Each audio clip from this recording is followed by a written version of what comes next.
Bienvenidos, esto es Solo una vuelta más, es domingo. Efectivamente vamos a hablar de las medidas que anunció Massa, vamos a intentar explicarlas.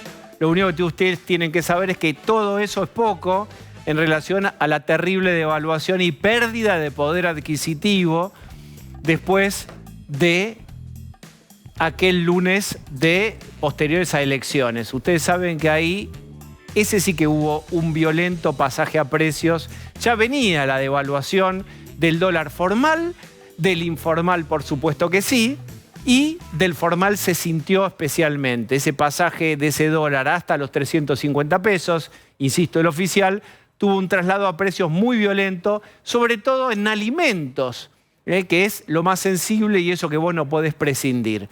Voy a presentar a quienes me acompañan y vamos a presentar las medidas y analizarlas. Está Lucía Salinas. ¿Qué tal? Muy buenas noches. Adrián Ventura. Hola, ¿qué tal? Buenas noches. ¿Está Osvaldo Bazán? Claro que sí. ¿Qué tal? Buenas noches, ¿cómo están? Y hoy nos acompaña Santa Cruz. Diego, Daniel Santa Cruz. Dani, ¿cómo estás? Bien, bien, gracias. Bien, básicamente yo decía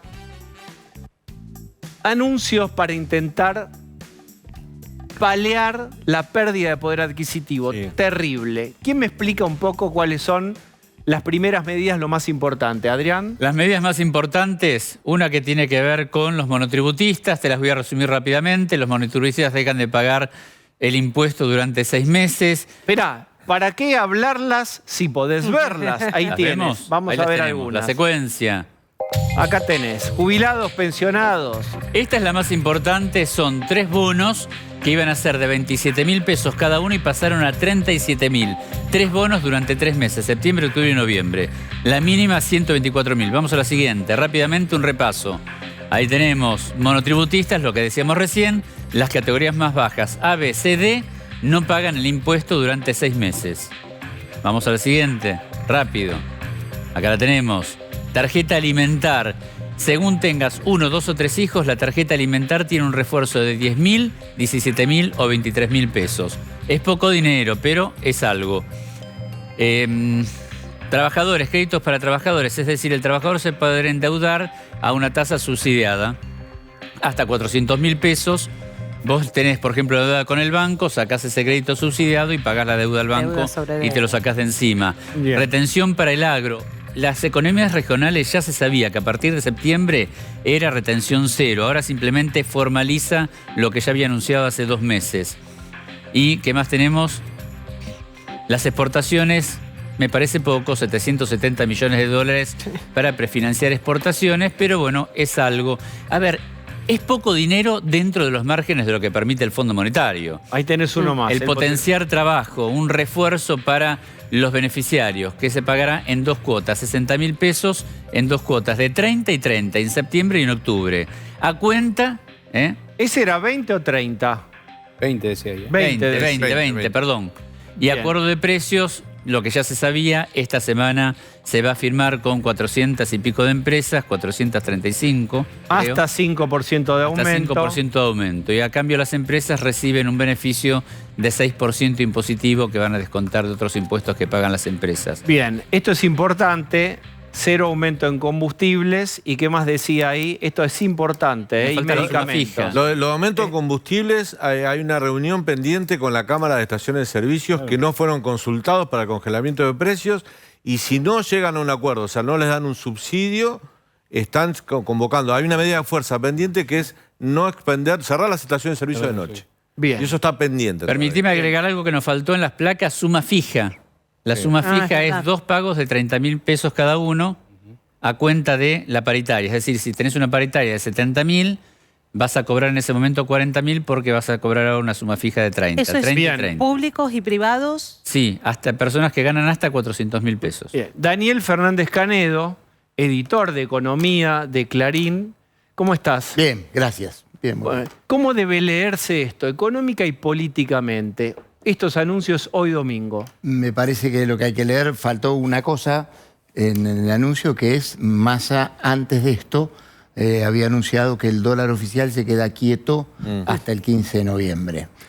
Lo que me parece que hay que leer es Massa empieza a conseguir los dólares, acuerda con el Fondo Monetario Internacional, devalúa consigue 7.500 millones de dólares.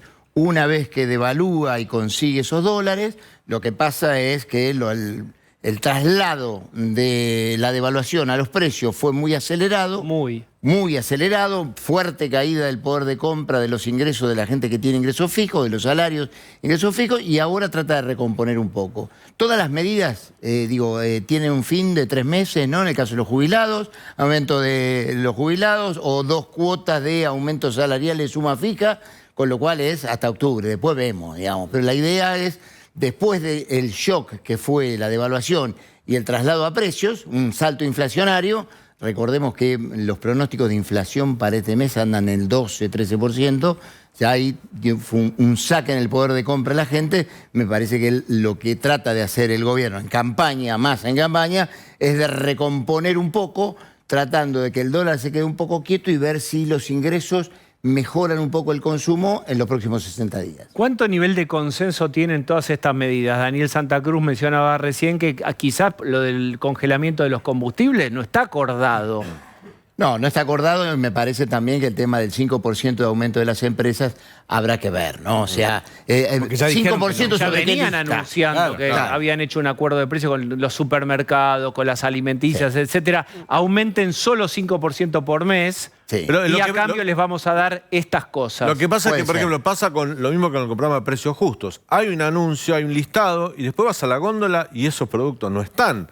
O son poquitos y están a primera hora de la mañana, y solamente en supermercados, no en negocios de cercanía. Sí. Eso también forma parte de la realidad del consumidor. Ahora, Sí. Daniel, Perdón, Esperen, el chicos, país seguro ordenemos. solo en Capital Federal y Claro. en los centros urbanos. Nada En el más. país no pasa. Sí.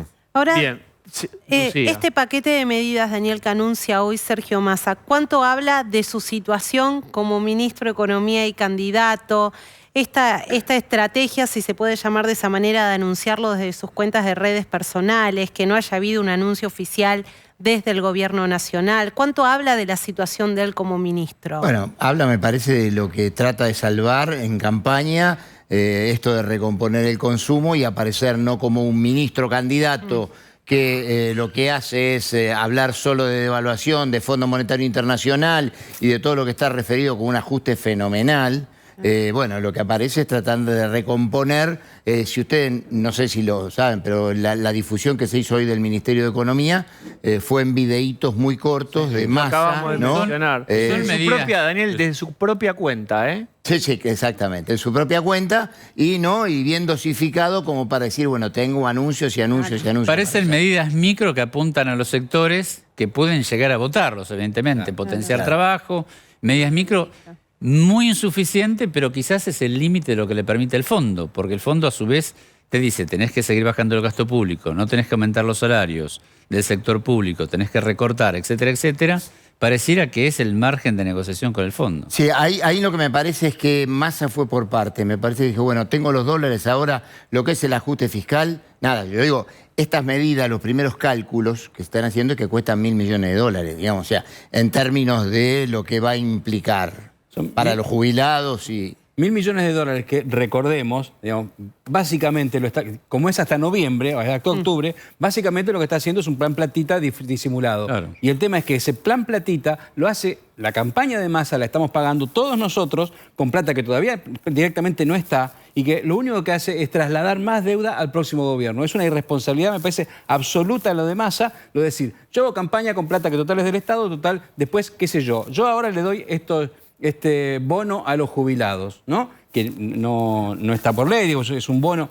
Con lo cual, después, el próximo gobierno va a tener que mantenerlo, porque si no, no puede empezar el gobierno bajándole el sueldo a los jubilados. Lo mismo va a pasar con la plata que tiene que dar el bono fijo a los trabajadores, que es a cuenta de lo que pase en las paritarias. Con lo cual, cuando vengan las paritarias, esa plata ya está dada.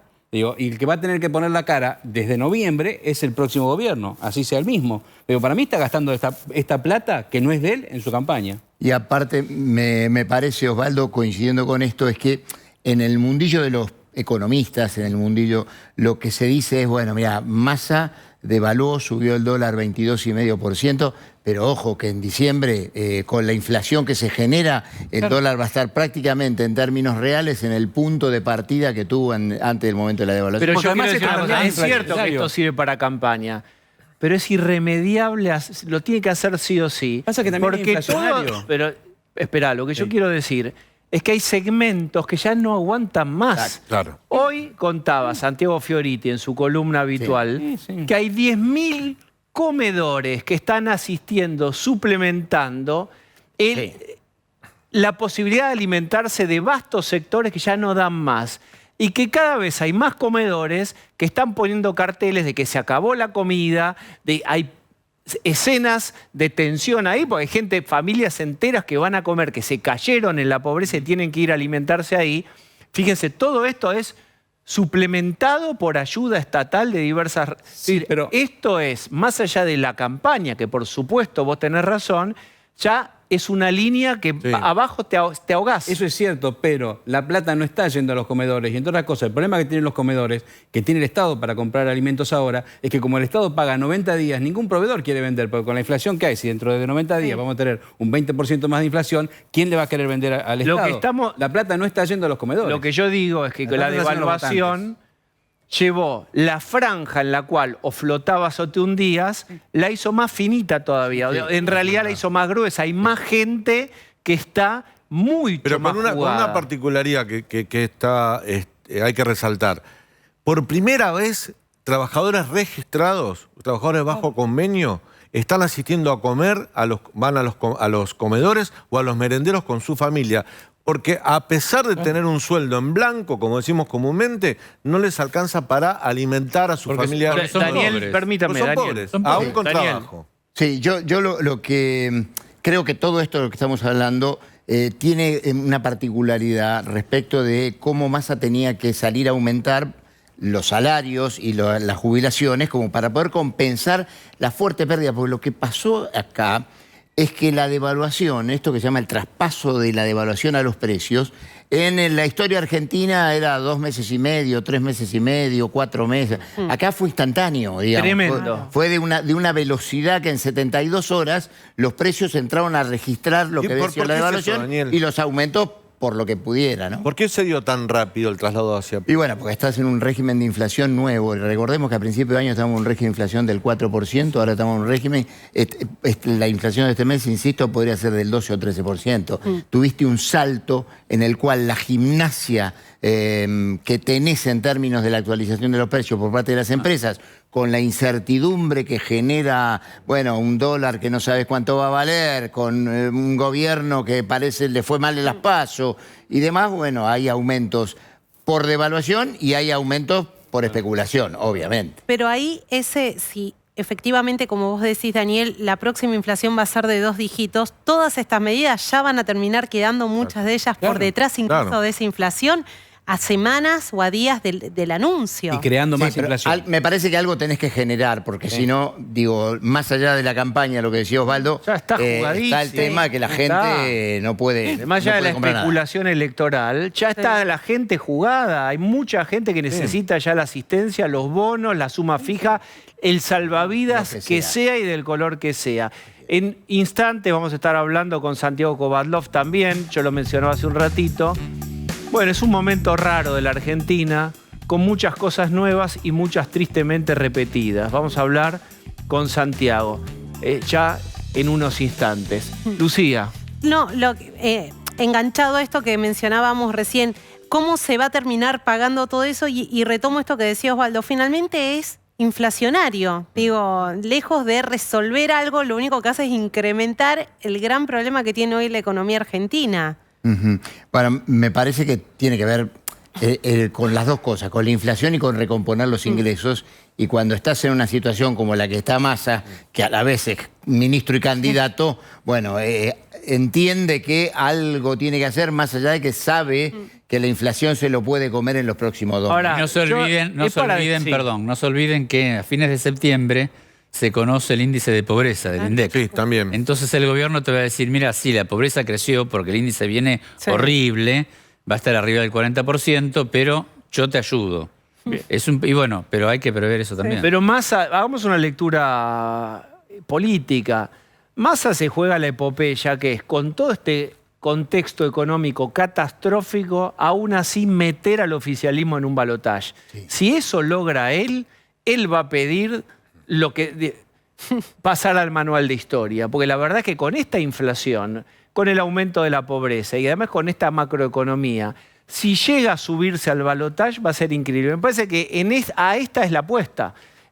Porque lo han dejado un poco aislado. Cristina no aparece, Alberto, por supuesto, lo han corrido.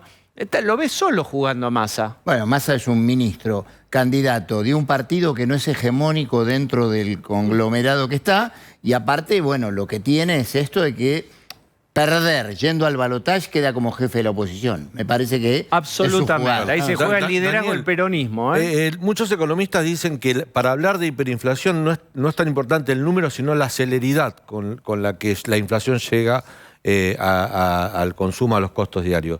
Estamos en la previa de una hiperinflación, por esto que decías vos recién, que en 72 horas se trasladó a precios. Es una gran discusión en el mundo de los economistas, sí, el tema de si va a salir hiperinflación o no. Acá lo que tenés es un instrumento que es realmente odiado del Estado, pero que te frena la hiper, que es el cepo cambiario. Cuando en Argentina te sentás arriba del dólar, está bien, frenás importaciones, aumentás la deuda de los importadores para pagar en el exterior de una forma muy preocupante que va a pasar seguramente para el próximo gobierno, pero hay precios de los alimentos que los vas a tener agarrados, con lo cual, bueno, si no provocas un super shock de desconfianza y una super emisión, es probable que a la hiper, a diferencia de lo que fuimos antes, no vayamos. Que, Daniel, es un riesgo que vas a tener el próximo gobierno. Si sacan el cepo de manera imprudente y no estabilizan antes, por ahí te vas a una hiper. O pegás un salto inflacionario alto. Sí, lo que pasa es que ahí me parece que sí se cumple esto respecto del cepo, el tema del teorema de Baglini. Claro. Todos los que van llegando o se van acercando al poder dicen, no, el cepo no, vamos a levantarlo de a poco. Ahora están lo antes que se pueda. Lo antes que se pueda, pero antes el primer día. Claro. Ahora es lo antes que se pueda, exactamente. Y sin fecha. Hay una consecuencia, me parece que no estamos viendo de las medidas de Massa, que puede ser muy peligrosa, y es, como ya pasó con las estaciones de servicio, que dicen, con este margen de ganancia nosotros no podemos seguir. No podemos operar. Va a haber muchos pequeños comerciantes, kioscos, tipos que tienen 4 empleados.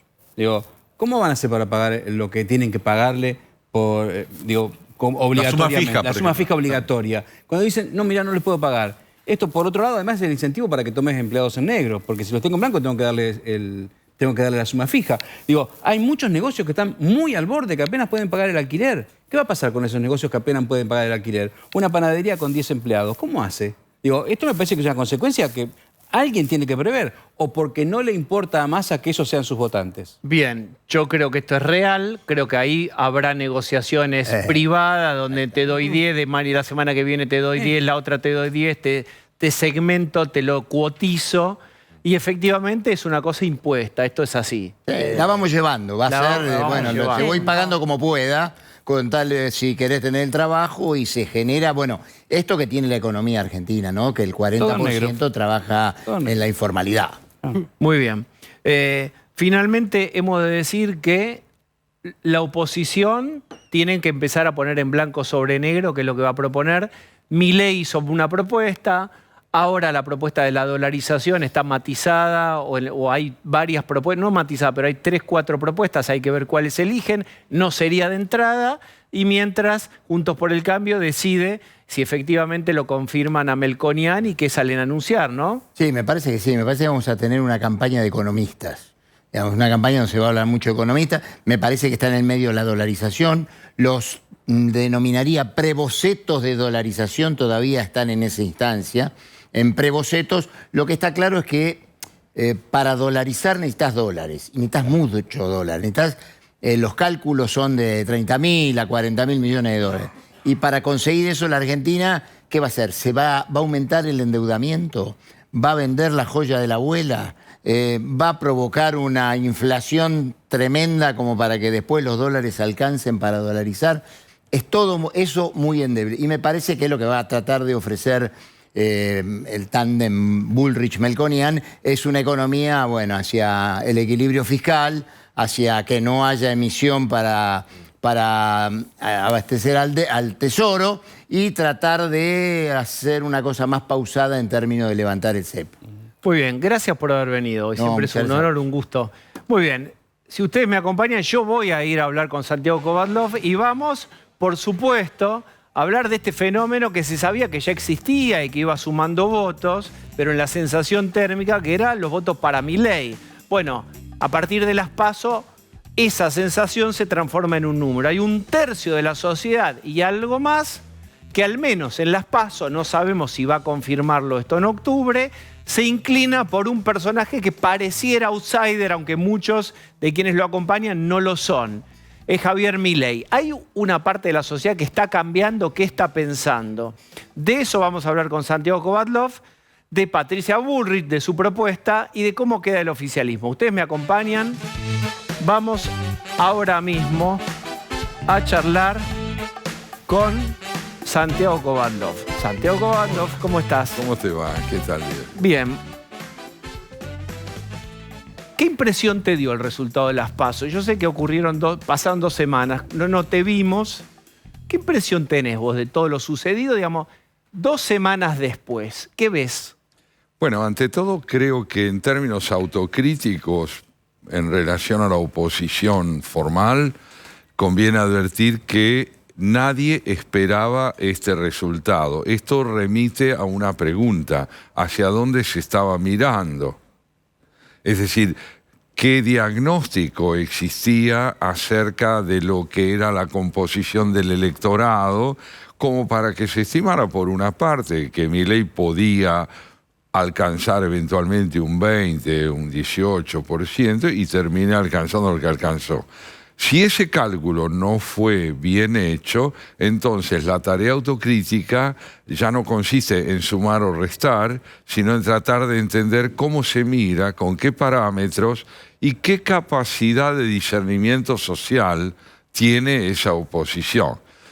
La sorpresa, por otro lado, me parece evidenció algo muy interesante, y es que el destinatario de ese fervor electoral, que fue Milei, es un hombre que se impuso al sector que lo votó como una figura absolutamente ajena a los parámetros de persuasión que consideraríamos normales en el marco de una democracia.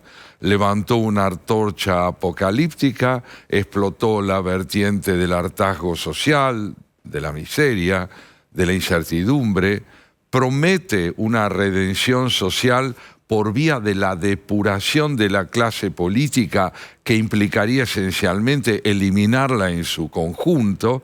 Es decir, que hay algo fuertemente mesiánico en el sentido, digamos, de desprestigio del término, que está asociado a su figura. Trae una promesa que pega bien en un sector del electorado que ya no quiere pautas persuasivas, sino intensidad y fuerza para llevar adelante un mecanismo de redención. ¿Te puedo pedir que ahondes en intensidad más que argumentos, decís vos, más que persuasión? Sí, yo creo que esencialmente, si uno analiza el modo como él es celebrado por ese electorado, en general no advierte en ese electorado que sean argumentos de Milei los que los convencen, sino su figura.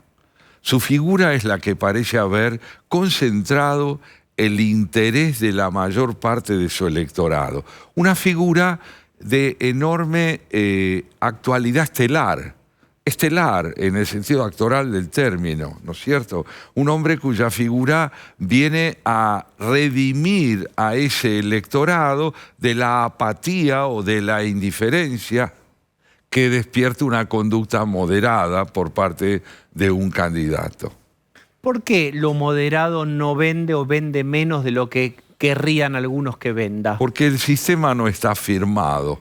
Como estamos hablando de moderación y de república, en 40 años de democracia, donde no se ha cumplido debidamente la transición desde el autoritarismo a lo que podríamos llamar la solidez institucional, la moderación, que es propia de un discurso republicano firmado, no alcanza a ser persuasiva porque los hechos arden y el discurso es tibio. Pero hay un significante que usa Milei que tiene múltiples significados para quien quiera cada uno escuchar, que es libertad. ¡Viva la libertad, carajo!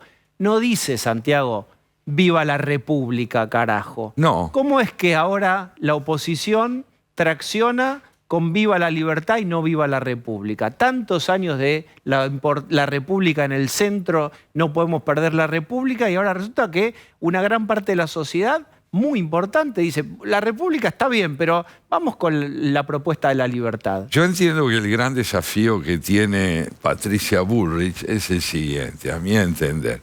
Una cosa es meter mano en la Constitución y otra es actuar con la Constitución en la mano.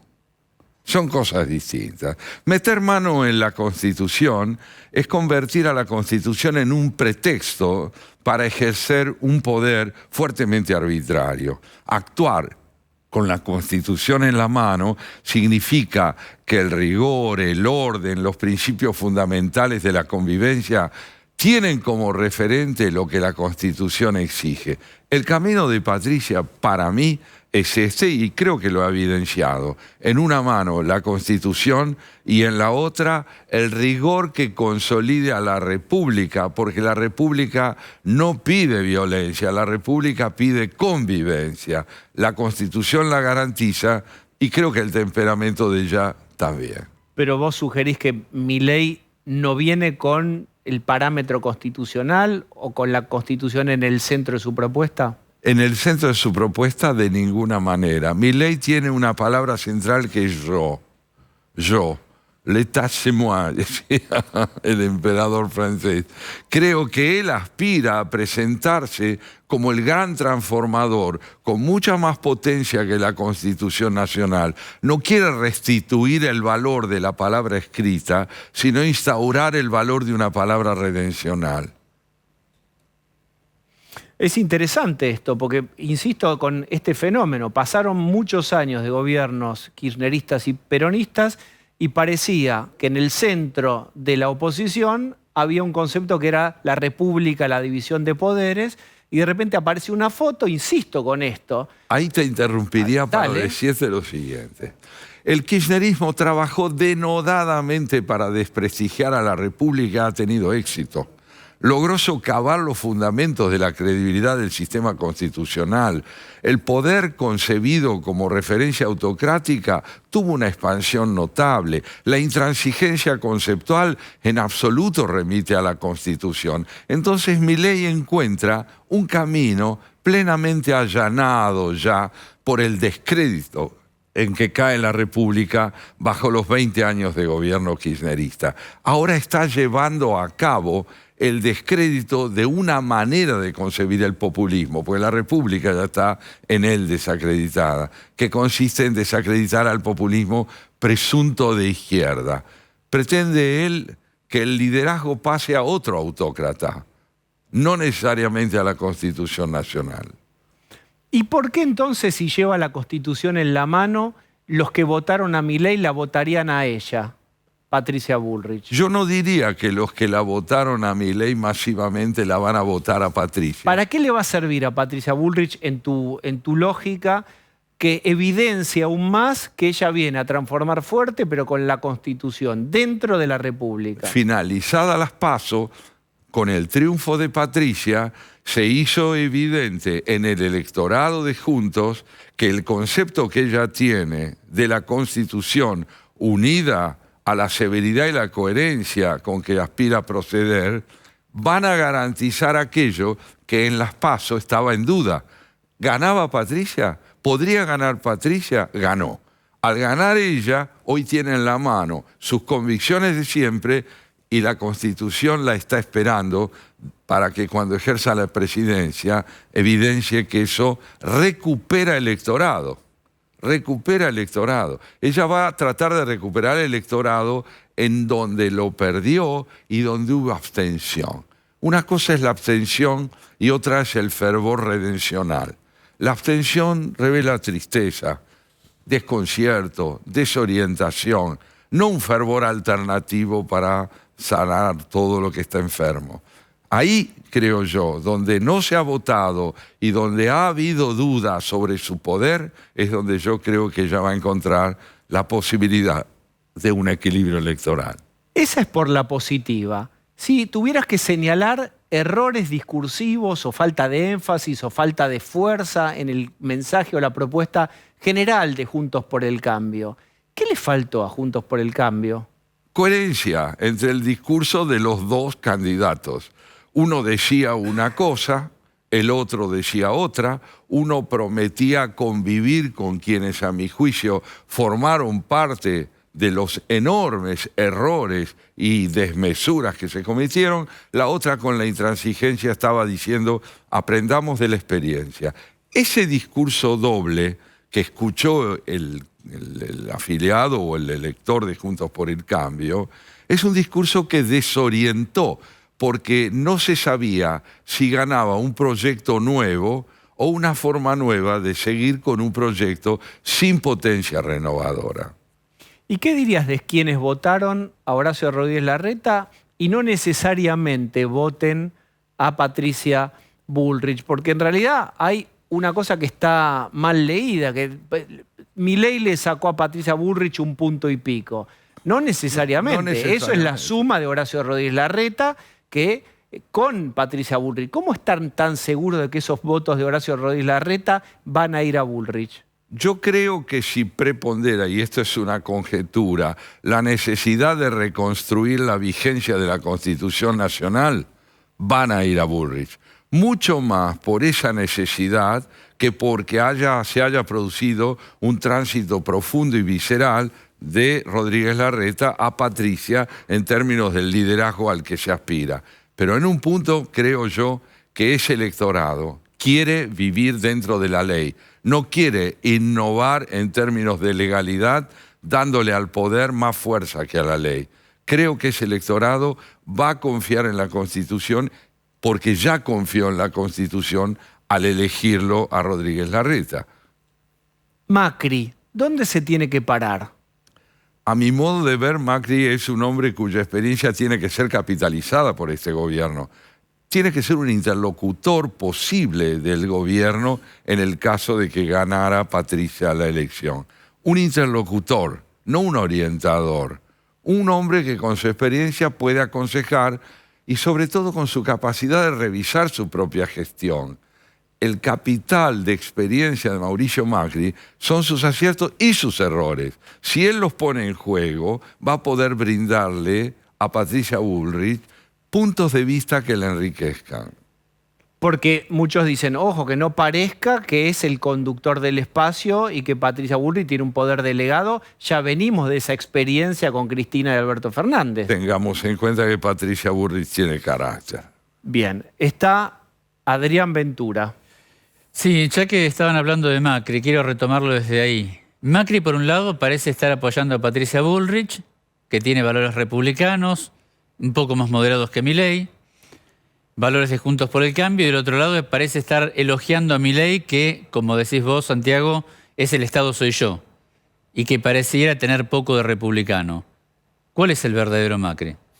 Yo creo que hay que tener la humildad de admitir que hay convicciones que expresadas en el momento adecuado generan confusión. A mí no me parece que Mauricio haya querido decir que son fuerzas que se pueden complementar. Si quiso decir eso, puede revisarlo y debe revisarlo, porque no es cierto que se pueden complementar. Parten de principios y de objetivos distintos. Yo sí creo que Mauricio tenía mucho para celebrar con el triunfo de Patricia Bullrich y que no hubiera sido mejor que no hiciera esa asociación en el momento en que la hace. Con Milei. Con Milei, y ni después tampoco, porque justamente, ¿qué es lo que hoy advertimos? Que Bullrich está tratando de diferenciarse completamente de Milei. Y Milei, ni qué decir de Patricia. Por lo tanto, lo que propuso Macri en este momento, mirado 2 semanas después de las PASO, lo que evidencia es que no hay homogeneidad ni aproximación, sino una competencia que favorece en el electorado la visión clara de por dónde pasa un proyecto constitucional y por dónde pasa eso que yo llamaba hacer de la Constitución algo en lo que se mete la mano. Pero es interesante lo que te pregunta Adrián, porque Sí, claro. entonces no hay valores compartidos entre La Libertad Avanza y Juntos por el Cambio. Digo, antes la propuesta o la idea de Macri era, hay valores compartidos, es que el Estado deje trabajar al sector privado, desregular la maraña de regulaciones. Había como 3, 4 ideas fuerza conceptuales de comunión con La Libertad Avanza. Vos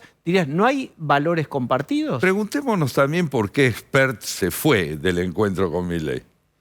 ¿Por qué salió de allí? ¿Por qué se fue a Juntos por el Cambio? ¿Acaso no representa valores liberales también él? Bueno, él adoptó una línea dentro de Juntos. Yo diría esto por recurrir a una imagen literaria, que la palabra Milei no rima con la palabra ley. No rima. No hay manera de hacerlas coincidir. Me parece que Milei sigue teniendo en el centro de su propuesta la idea de que él se autoabastece de convicciones y no de interlocución, no de diálogo. Más allá de lo que diga, su protagonismo es excluyente, no inclusivo. ¿Qué es lo que vemos hoy en Juntos? Que los sectores que están en pugna están tratando de generar una realidad sinfónica, integrada, más armoniosa. Si lo logran, pueden tener algún porvenir electoral en octubre. Si no lo logran, es porque prepondera la intransigencia de los principios de cada sector sobre el enorme desafío que tiene la fuerza. Hay palabras que a uno o lo habilitan o lo condenan. Juntos por el Cambio puede ser la expresión de una imposibilidad o la expresión de algo totalmente cierto, y es que es posible, integrando criterios, generar consensos públicos. Daniel Santa Cruz. Santiago, estamos hablando de comportamientos de dirigentes, ¿no? Pero, ¿qué pasa con el comportamiento de la sociedad? Hay un vasto sector de la sociedad que lo ha demostrado que está cansado, que cree que este Estado ya no sirve para solucionarlo, para garantizarle estándares de calidad de vida mínimos. Entonces quiere que vuele todo. Y hay un candidato que le muestra la bomba, Milei, y se volcaron a él. Eso es un comportamiento social. Y digo, ¿hay algún dirigente que puede redireccionar ese comportamiento o las cartas ya están echadas? Porque la gente es como que ya marcó una tendencia en cuanto a la bronca, ¿no? La gente en 40 años de democracia, no solo en 20 años de kirchnerismo, no ha visto logrados muchos de los objetivos fundamentales de una democracia republicana: la equidad social, la educación pública, la salud, el trabajo, la estabilidad de la moneda. De manera que no debemos juzgar a la gente por su desesperación, pero tampoco creer que la desesperación es algo más que un síntoma. Es algo más que un síntoma. La gente está evidenciándole a los políticos cuál es el desafío que tienen por delante. Milei ha comprendido que hay un mercado de porosidad abierto a la promesa enfática del yo, a eso que él encarna. Y Patricia, creo yo, ha comprendido que la tarea es reconstruir la verosimilitud de los valores republicanos a través de un trabajo lento, difícil, pero que bien encausado puede brindarle en términos electorales la mayoría que necesita para poder emprender esa tarea. La tarea de Patricia es más difícil que la de Milei. Milei es un verdadero capitalizador de lo que yo llamaría el desencanto con la democracia. Patricia tiene la convicción de que tiene que restituir la fe en la democracia, y su tarea es más difícil, pero yo diría muy borgiana. ¿Por qué? Porque cuando Borges se encontró con Alfonsín, y yo estaba allí presente cuando Alfonsín convocó a los intelectuales al ganar la presidencia en 1983, después de oírlo a Alfonsín, Borges le dijo: señor presidente, usted nos ha devuelto el deber de la esperanza. El deber de la esperanza, no la esperanza. Yo creo que Patricia tiene la convicción, como republicana, de que la esperanza es un deber y no una promesa, una tarea y no una promesa, un esfuerzo y no una promesa. Mirá vos cómo han cambiado un poco el tablero político, que va un rato largo de entrevista, de charla, de conversación, y no hemos mencionado peronismo, Cristina, Sergio Massa. ¿Qué mirada tenés sobre, bueno, no te digo técnicamente sobre las medidas, sino sobre cómo se está desarrollando este gobierno hoy, en donde Massa aparece desde su propia cuenta, anunciando, Cristina hoy no aparece, Alberto Fernández está corrido, es una cosa inédita? Hay una estirpe común entre el presidente de la Nación y el ministro de Economía. Pueden desdecirse de lo que dicen y hacen sin vergüenza. Pueden decir una cosa, luego otra, contradecirse, ser al mismo tiempo el productor de una ineptitud para generar una economía que respete el dolor de la gente y lo subsane, y al mismo tiempo postularse como el que lo va a arreglar. Si lo de Milei exige fervor para poder seguirlo y creencia que hay una figura redencional, la tarea de Massa es realmente una tarea que solo pueden aceptar como posible los que desoyen la verdad de los hechos. Los hechos están evidenciando que Massa tiene más pasado que porvenir, y aún así puede tener capacidad de lucha como para competir en la elección. Pero pensemos a qué puede aspirar un hombre que no hace otra cosa que sostener lo que a cada momento le conviene y no habla desde convicciones firmes que le garanticen a la gente que la palabra tiene un valor moral también. Hablando de valor moral, hablemos de emociones. Es un momento, no es nuevo en la Argentina, de incertidumbre, es una palabra con la cual convivimos hace años, pero se profundizó. El vértigo de la devaluación, el dólar que se va corriendo, la pérdida de poder adquisitivo. ¿Qué dirías vos de la palabra, del uso administrado de la palabra esperanza, del uso administrado del optimismo? ¿Cuánto hay que ponerle a la res? ¿Cuánto escepticismo nos está permitido y cuánto de optimismo nos es necesario? Yo diría que el hombre sin lenguaje no existe.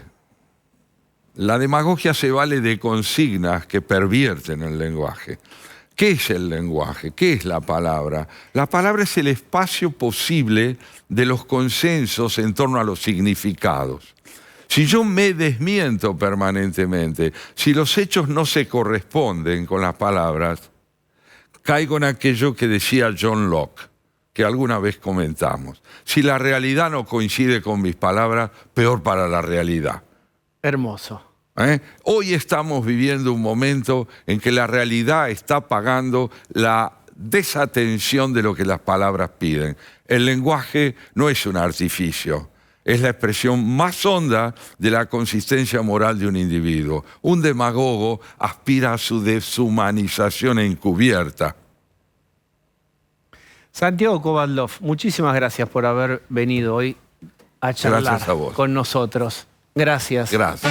Bueno, voy a presentar, ya está con nosotros Claudio Suchovicki. Sucho, ¿cómo estás, Sucho? Placer de estar acá, placer Bien. de escuchar a Quiero Kovadlov. retomar una de las noticias del día, que son las medidas. Sumas fijas, créditos, plan de reparación post-devaluatoria. ¿Qué te parece los anuncios de Massa?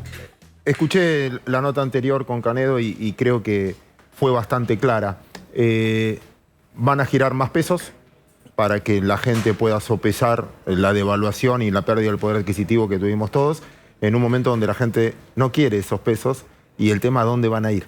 Si yo te doy, por ejemplo, vas a tener un aumento o lo que fuera de 100.000 pesos, ¿qué probabilidad haya de que ese aumento no vaya a precios desde el que te vende el producto? Porque, como decía recién él, y me pareció muy atinada la pregunta, si vos me obligás a mí a yo pagarte esos 100.000 pesos, ¿quién te cree que lo voy a pagar yo o se lo voy a trasladar a precio a lo que voy a poner? Entonces, todos sabemos que todo esto fue reparación de lo que pasó pero va a acelerar el proceso inflacionario en un momento donde no hay mercaderías, porque no hay dólares, no puedes importar, no se juegan a producir acá porque hay una incertidumbre completa de lo que va a venir. Por lo tanto, me parece declarativo. Hay cosas que yo no las puedo discutir porque siempre las pedí, que bajen algunos impuestos, entonces que lo hagan está perfecto. El punto es si estás en condiciones de hacerlo. Y si yo voy a confiar en eso. Y yo creo que no, que la mayoría de la gente se va a tratar de sacar los pesos de encima y al sacarse los pesos de encima acelera el problema. Sucho, no hay un señor mercado, pero vamos a suponer que sí, que está el señor mercado. ¿A qué le teme más? ¿A la continuidad del Massa? ¿A que aparezca un Milei? ¿A que Juntos por el Cambio no termine de organizarse? Yo creo que, y voy a usar tus palabras en el reportaje a Kovadlov, y sé que las repetí muchas veces, que es lo incierto es peor que lo malo. Lo que te mata es la incertidumbre de lo que van a hacer, porque vos sabés que las cosas que dicen que van a hacer no las van a poder hacer, en principio, o no la van a poder sostener en principio. Voy a apelar a un ejemplo chiquito, que creo que una vez dije, que es el siguiente. Hasta antes de las PASO, los mercados, no hay un señor mercado, pero la mayoría de la gente tenía un consenso en que los 4 candidatos principales querían ir al mismo lugar. Vos decís, vamos para allá. Entonces decís, bueno, por fin, vamos para el norte, vamos para la propiedad privada, vamos para respetar, si querés, los acuerdos básicos y vamos a tratar de achicar de alguna manera el Estado. Lo que discutían era la forma y la velocidad y eso, básicamente. Uno quiere ir a 180 kilómetros por hora, rompiendo la ruta para que nadie pueda volver atrás. O sea, yo quiero dolarizar en algún punto para que el peso no exista, para no volver a cometer los errores que nos llevaron, para que no puedan emitir, corto el central para que no pueda volver a emitir. O sea, romper la ruta para que no puedan volver atrás. Pero vos mirás y decís, bueno, pero si no tenés el poder absoluto, ¿quién, así como no, la convertibilidad algún día se fue, ¿quién me garantiza a mí que yo voy a confiar y que después viene un político diciendo, si yo gano, voy a sacar esa ley? Genera esa incertidumbre si la podés sostener en el tiempo. Otro quiere ir a 120 kilómetros por hora, como decían recién, quizá con la Constitución, mucho más veloz, pero sabés que quería ir para ahí. Otro quería parar en el camino levantando a todos, a 80 kilómetros por hora, y vos decís, bueno, la sociedad elige. Y otro va en un auto que los que lleva atrás no quieren ir para ahí. Porque las declaraciones de Grabois o de lo que fuera es, somos un conjunto de gente que unos, el Massa, si querés, dice, yo quiero ir para ahí, pero los que lleva atrás todos dicen, no, ahí no, acuerdo con el fondo, no, eso no, eso no. Decís, bueno, ¿y si gana? ¿Después qué va a pasar? ¿Cómo sostengo los que llevo atrás? Entonces, el primer punto fue, 3 de 4 quieren ir para allá y los mercados respondieron bien en términos de la suba de los bonos, de las acciones, un poco más de calma. ¿Qué tuvimos con las PASO? Quedan 3. Uno a 180 kilómetros por hora, otro a 120 y lo otro igual. Entonces, ahí te empezás a preguntar, bueno, va a ganar uno. Hay momentos en la vida que yo siempre digo en términos financieros que te la tenés que jugar. Tenés que tomar decisiones. Bueno, este no es un momento. Este es un momento para no hacerlo. Permitime un minuto. Este es un momento para esconderse, ser muy precavido. Yo al menos, no me arriesgo. ¿Por qué? Porque en el fondo suponete que ideológicamente yo digo, bueno, hay cosas que están bien, que las que escucho me gustan, me dan ganas, pero empiezo, bueno, pero ¿para mí a jugar ahora? Si yo ya me equivoqué con eso. Bueno, déjame ver cómo funciona, si una vez que ganan pueden implementarlo, cómo va a jugar el resto. Yo creo que va a haber poder de daño en el medio. Suponete que uno quiere ir contra el establishment completo. No solo político, sino prebendarios del Estado, etc. ¿Vos te crees que el otro va a decir, no, sí, tenés razón, llegó tu momento, yo me corro, o va a poner piedra? Pero siempre dicen que gran parte, la mayoría del empresariado argentino prefiere 10 años de previsibilidad, reglas de juego claras, inamovible, a tener prebendas y ayuda del Estado. Dicen que eso es lo que predomina en la mente del empresariado argentino.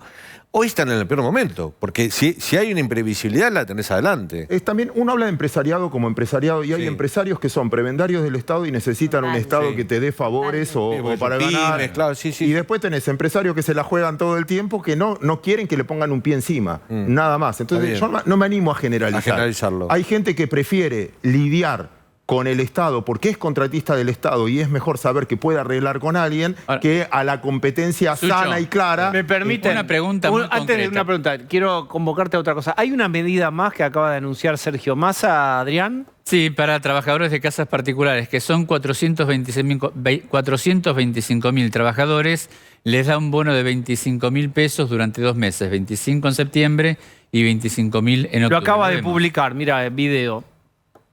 Trabajadoras de casas particulares, que son casi 425.000 argentinos. Les quiero contar que dispusimos de una suma fija de 25.000 pesos que se pagará durante los meses de septiembre y octubre y que será proporcional a las horas trabajadas. En el caso de los empleadores, que muchas veces son hogares que hacen el esfuerzo de pedir la ayuda de alguien, va a haber un reembolso de hasta el 50% que se tramitará ante el Ministerio de Trabajo, Empleo y Seguridad Social de la Nación en los hogares que tengan ingresos de hasta 2 millones de pesos por mes. A los trabajadores y trabajadoras... Bien, ahí está, Adrián. Bueno, otro Último anuncio. Valía la pena porque son muchas las personas alcanzadas por la medida, 425.000, dice Sergio Massa, en blanco.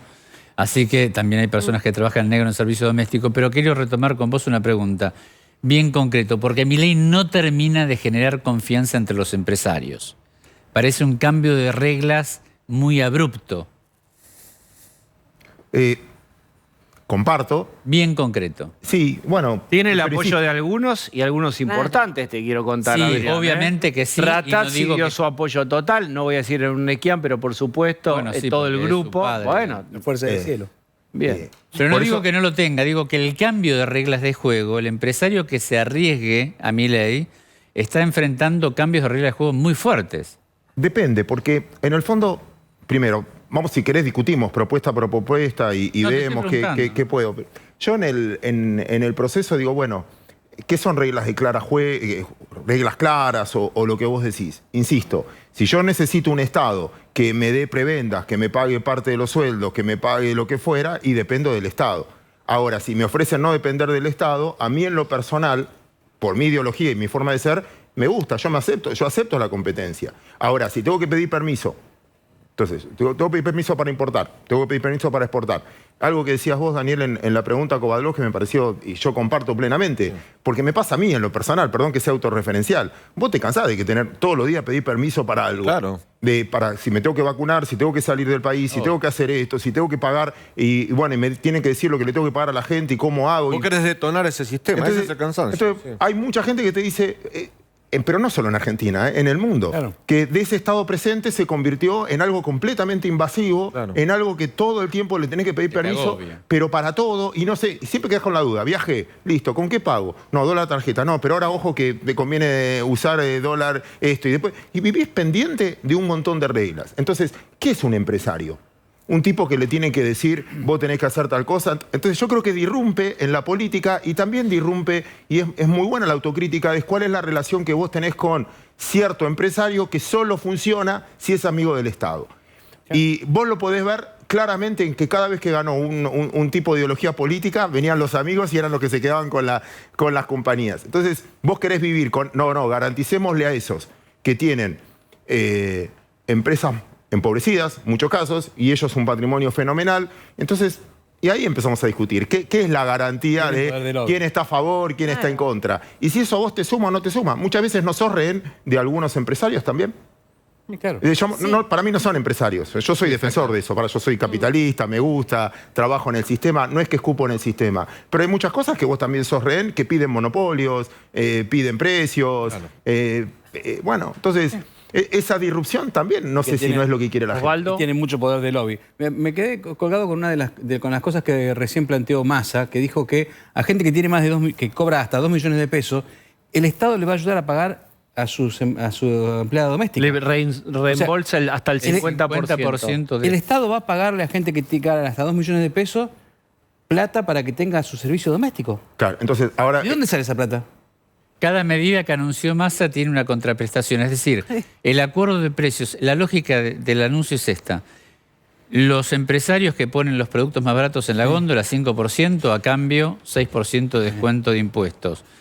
Vos le pagás a la empleada doméstica 25% más, pero vas al Ministerio de Trabajo y recuperás la mitad.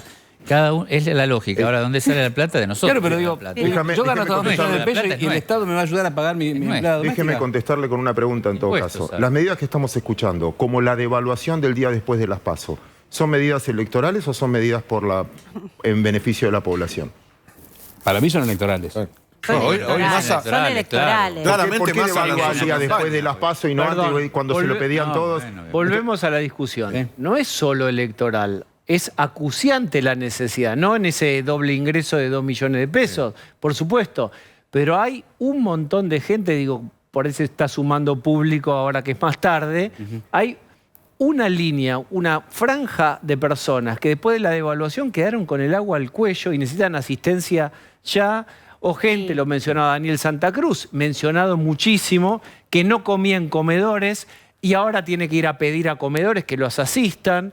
Los chicos tienen, a lo mejor no están comiendo las 4 comidas, es decir, hay un montón de cosas que apenas se mueve un poco el dólar o se devalúa, gente que no está bajo el agua queda bajo el agua y ahí tiene que ir a ver algún tipo de ayuda, Nadie- más Pero allá de que esto- además Está sea muy bien, electoral. pero vamos al diagnóstico de eso. Está perfecto y comparto y está muy bien esa asistencia. Hay medidas que, bueno, había que hacerlas por lo que fue la devaluación.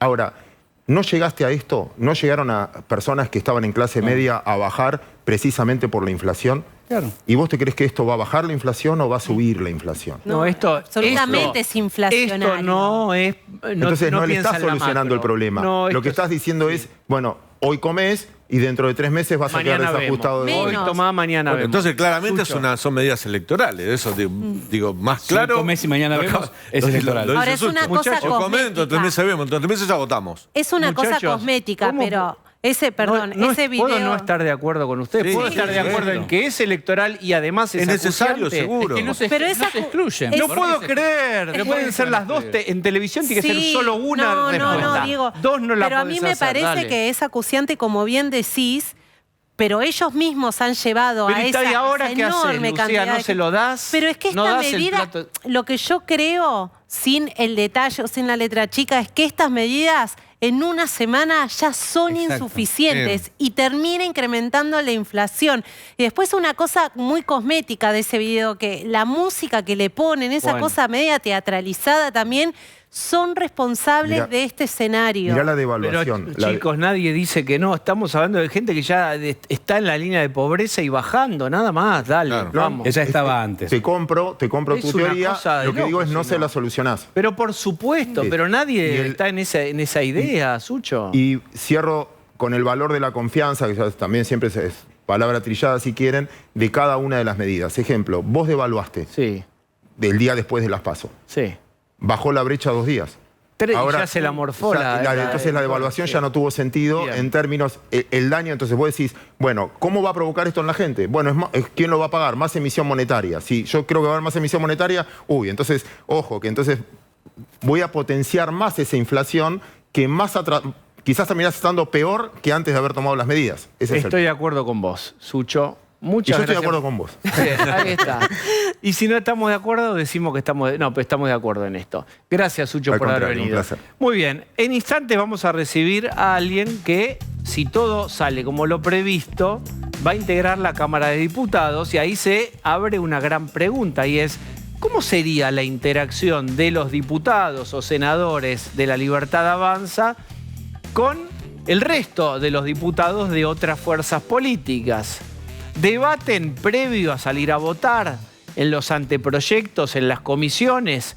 ¿No debaten? Hay una dinámica de la política que a lo mejor va a ser nueva. Para contestar esto está Marcela Pagano. ¿Cómo estás? ¿Por qué te da tanta risa? Es Porque raro, ¿no? ahora tenés que sos la embajada, tenés que contestar. ¿Cómo estás? Qué raro.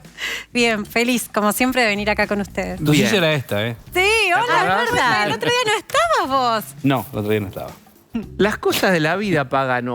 ¿Vos te esperabas que ibas a ser candidata a diputada y que probablemente podrías entrar? Sí. Yo siempre trabajo a equipo ganador.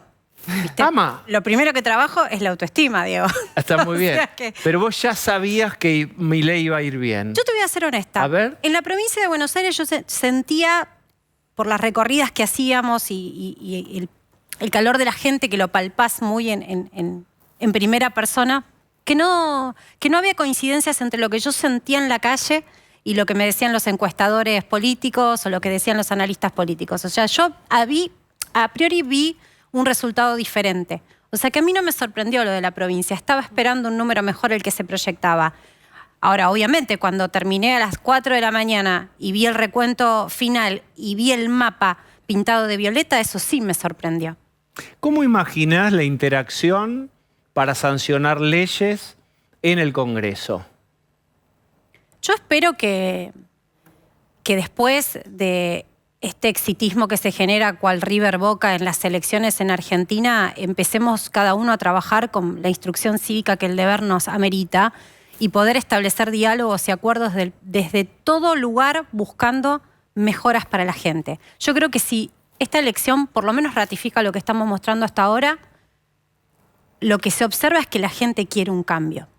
Entonces, los que estemos representando al pueblo, a la gente, al votante, en el Senado y en el Congreso, tenemos que responder a eso. Espero y apelo a la honestidad intelectual, no importa del color político que sea ese diputado o ese senador, de entender que los cambios que necesita la gente son profundos y por eso estos resultados electorales. Marcela, Pero eso va con casta. ¿Cómo? Ahí voy. ¿Van a interactuar con la casta? ¿O deberían interactuar con la casta? ¿Cómo imaginas eso? Porque hasta ahora... yo vivo interactuando con la casta. No, bueno, vos sí, pero hay un activo electoral muy fuerte. Milei encontró que se puede sintetizar la bronca en la casta, digamos, como colectivo. Pero después, para las reformas que van a ser necesarias, si gana Milei, vas a tener que convivir con la casta. ¿Cómo imaginás vos eso? Lo digo por la ley de alquileres, no me quiero meter en la ley de alquileres, pero digo, ¿cómo imaginás eso? Nos metemos en leyes laborales. A ver, dale. Yo fui de las primeras que criticó esa ley, estaba acá sentada, me diste la posibilidad de explicarlo. Día 2 dije, esto es un fracaso rotundo. No me quiero argumentar, decir que el argumento mío fue porque un puñado de periodistas la vimos venir, pero la verdad es que era con solo leer un poco lo que estaba pasando en el mercado y lo que se quería imponer. Bueno, para muestra basta un montón de cuando el gobierno quiere imponer algo y ser autoritario no le va bien, por más de que esté en una ley. ¿A qué me refiero con esto? Te lo voy a unir. Yo creo que los gobiernos tienen que entender que los cambios profundos de la política solo se pueden instrumentar si te lo pide la sociedad. Es decir, si hay un cambio cultural que tracciona ese cambio político. El querer ser autoritario y imponer cosas que no van de la mano del cambio cultural que la sociedad pide es ir en contra de lo que en definitiva es la corriente. Entonces ahí vos te diste cuenta como quisiste imponer en un mercado que mal que bien funcionaba una ley que no iba con el cambio cultural que ese mercado quería y que la sociedad avalaba y fuiste un fracaso. Y ahí no importa el color político, estamos hablando de cuando le quieren imponer a la gente cambios culturales. Entonces, volviendo a lo que es la casta, una cosa es tenerlo en gestión y otra cosa es tenerlo en el Congreso, en donde vos de alguna manera tenés que dialogar. ¿Qué imagino yo? Sí. Honestidad intelectual. Porque si no va a ser así y no quieren garantizar la gobernabilidad, en el caso de que sea, por ejemplo, Javier Milei el presidente, si le rebotan por el hecho de rebotar, por el mero hecho de ser oposición, las cosas que se propongan, tendrán que ellos mismos, que tienen que caminar la calle, poner la cara con nombre y apellido y explicitarle a la gente por qué no están de acuerdo. ¿Cómo imaginas? Pero pará, porque eso Milei siempre dice, es, no nos votan, bueno, plebiscito, vamos a convocar. ¿De verdad piensan que se pueden hacer sucesivos plebiscitos o bien uno solo con 10 debates con 10 ejes para que la gente opine? ¿De verdad piensan que se puede hacer? Yo creo que en el Congreso hay algunas cuestiones que son un poco más maduras. Vos fíjate que sin estar de acuerdo, los dos colores políticos hasta hoy dominantes se han ayudado y acompañado en los presupuestos. Presupuestos que, dicho sea de paso, en cada comisión que se discutían se sabían que eran mentiras, pero se los votaban igual. En general se los votaban igual. Entonces yo creo que cuando se llega a esos lugares, después hay cierta madurez de la política que yo aspiro se reivindique nuevamente para asegurar la gobernabilidad, por lo menos del primer tramo de una gestión. Creo que eso pasa cíclicamente. De todas maneras, no nos olvidemos que en el entramado del Congreso y de los diputados, como yo emerjo de un territorio que es la provincia de Buenos Aires, todos responden a un territorio. Y ahí me parece que va a ser interesante ver cómo puede ser la negociación, más que con los diputados, como si fueran fichas aisladas. Con los gobernadores. Ver con los gobernadores. Claro. Porque yo creo que Javier ha dado en la tecla en una cosa. Los gobernadores se sirven de algo que son las transferencias discrecionales. Al fin y al cabo, plata. Al fin y al cabo, ayuda para que puedan inyectar la política que quieren. Más allá de lo que pueden gastar. Le piden a Nación transferencia discrecional. Plata. La van a necesitar. Y esa plata que van a necesitar la firma Javier Milei. Entonces, momento. No se crean que no hay acá una suma de equilibrios de fuerza y de poder. Bueno, Tenemos pero eso entonces, si no es una acompaña... media extorsión eso.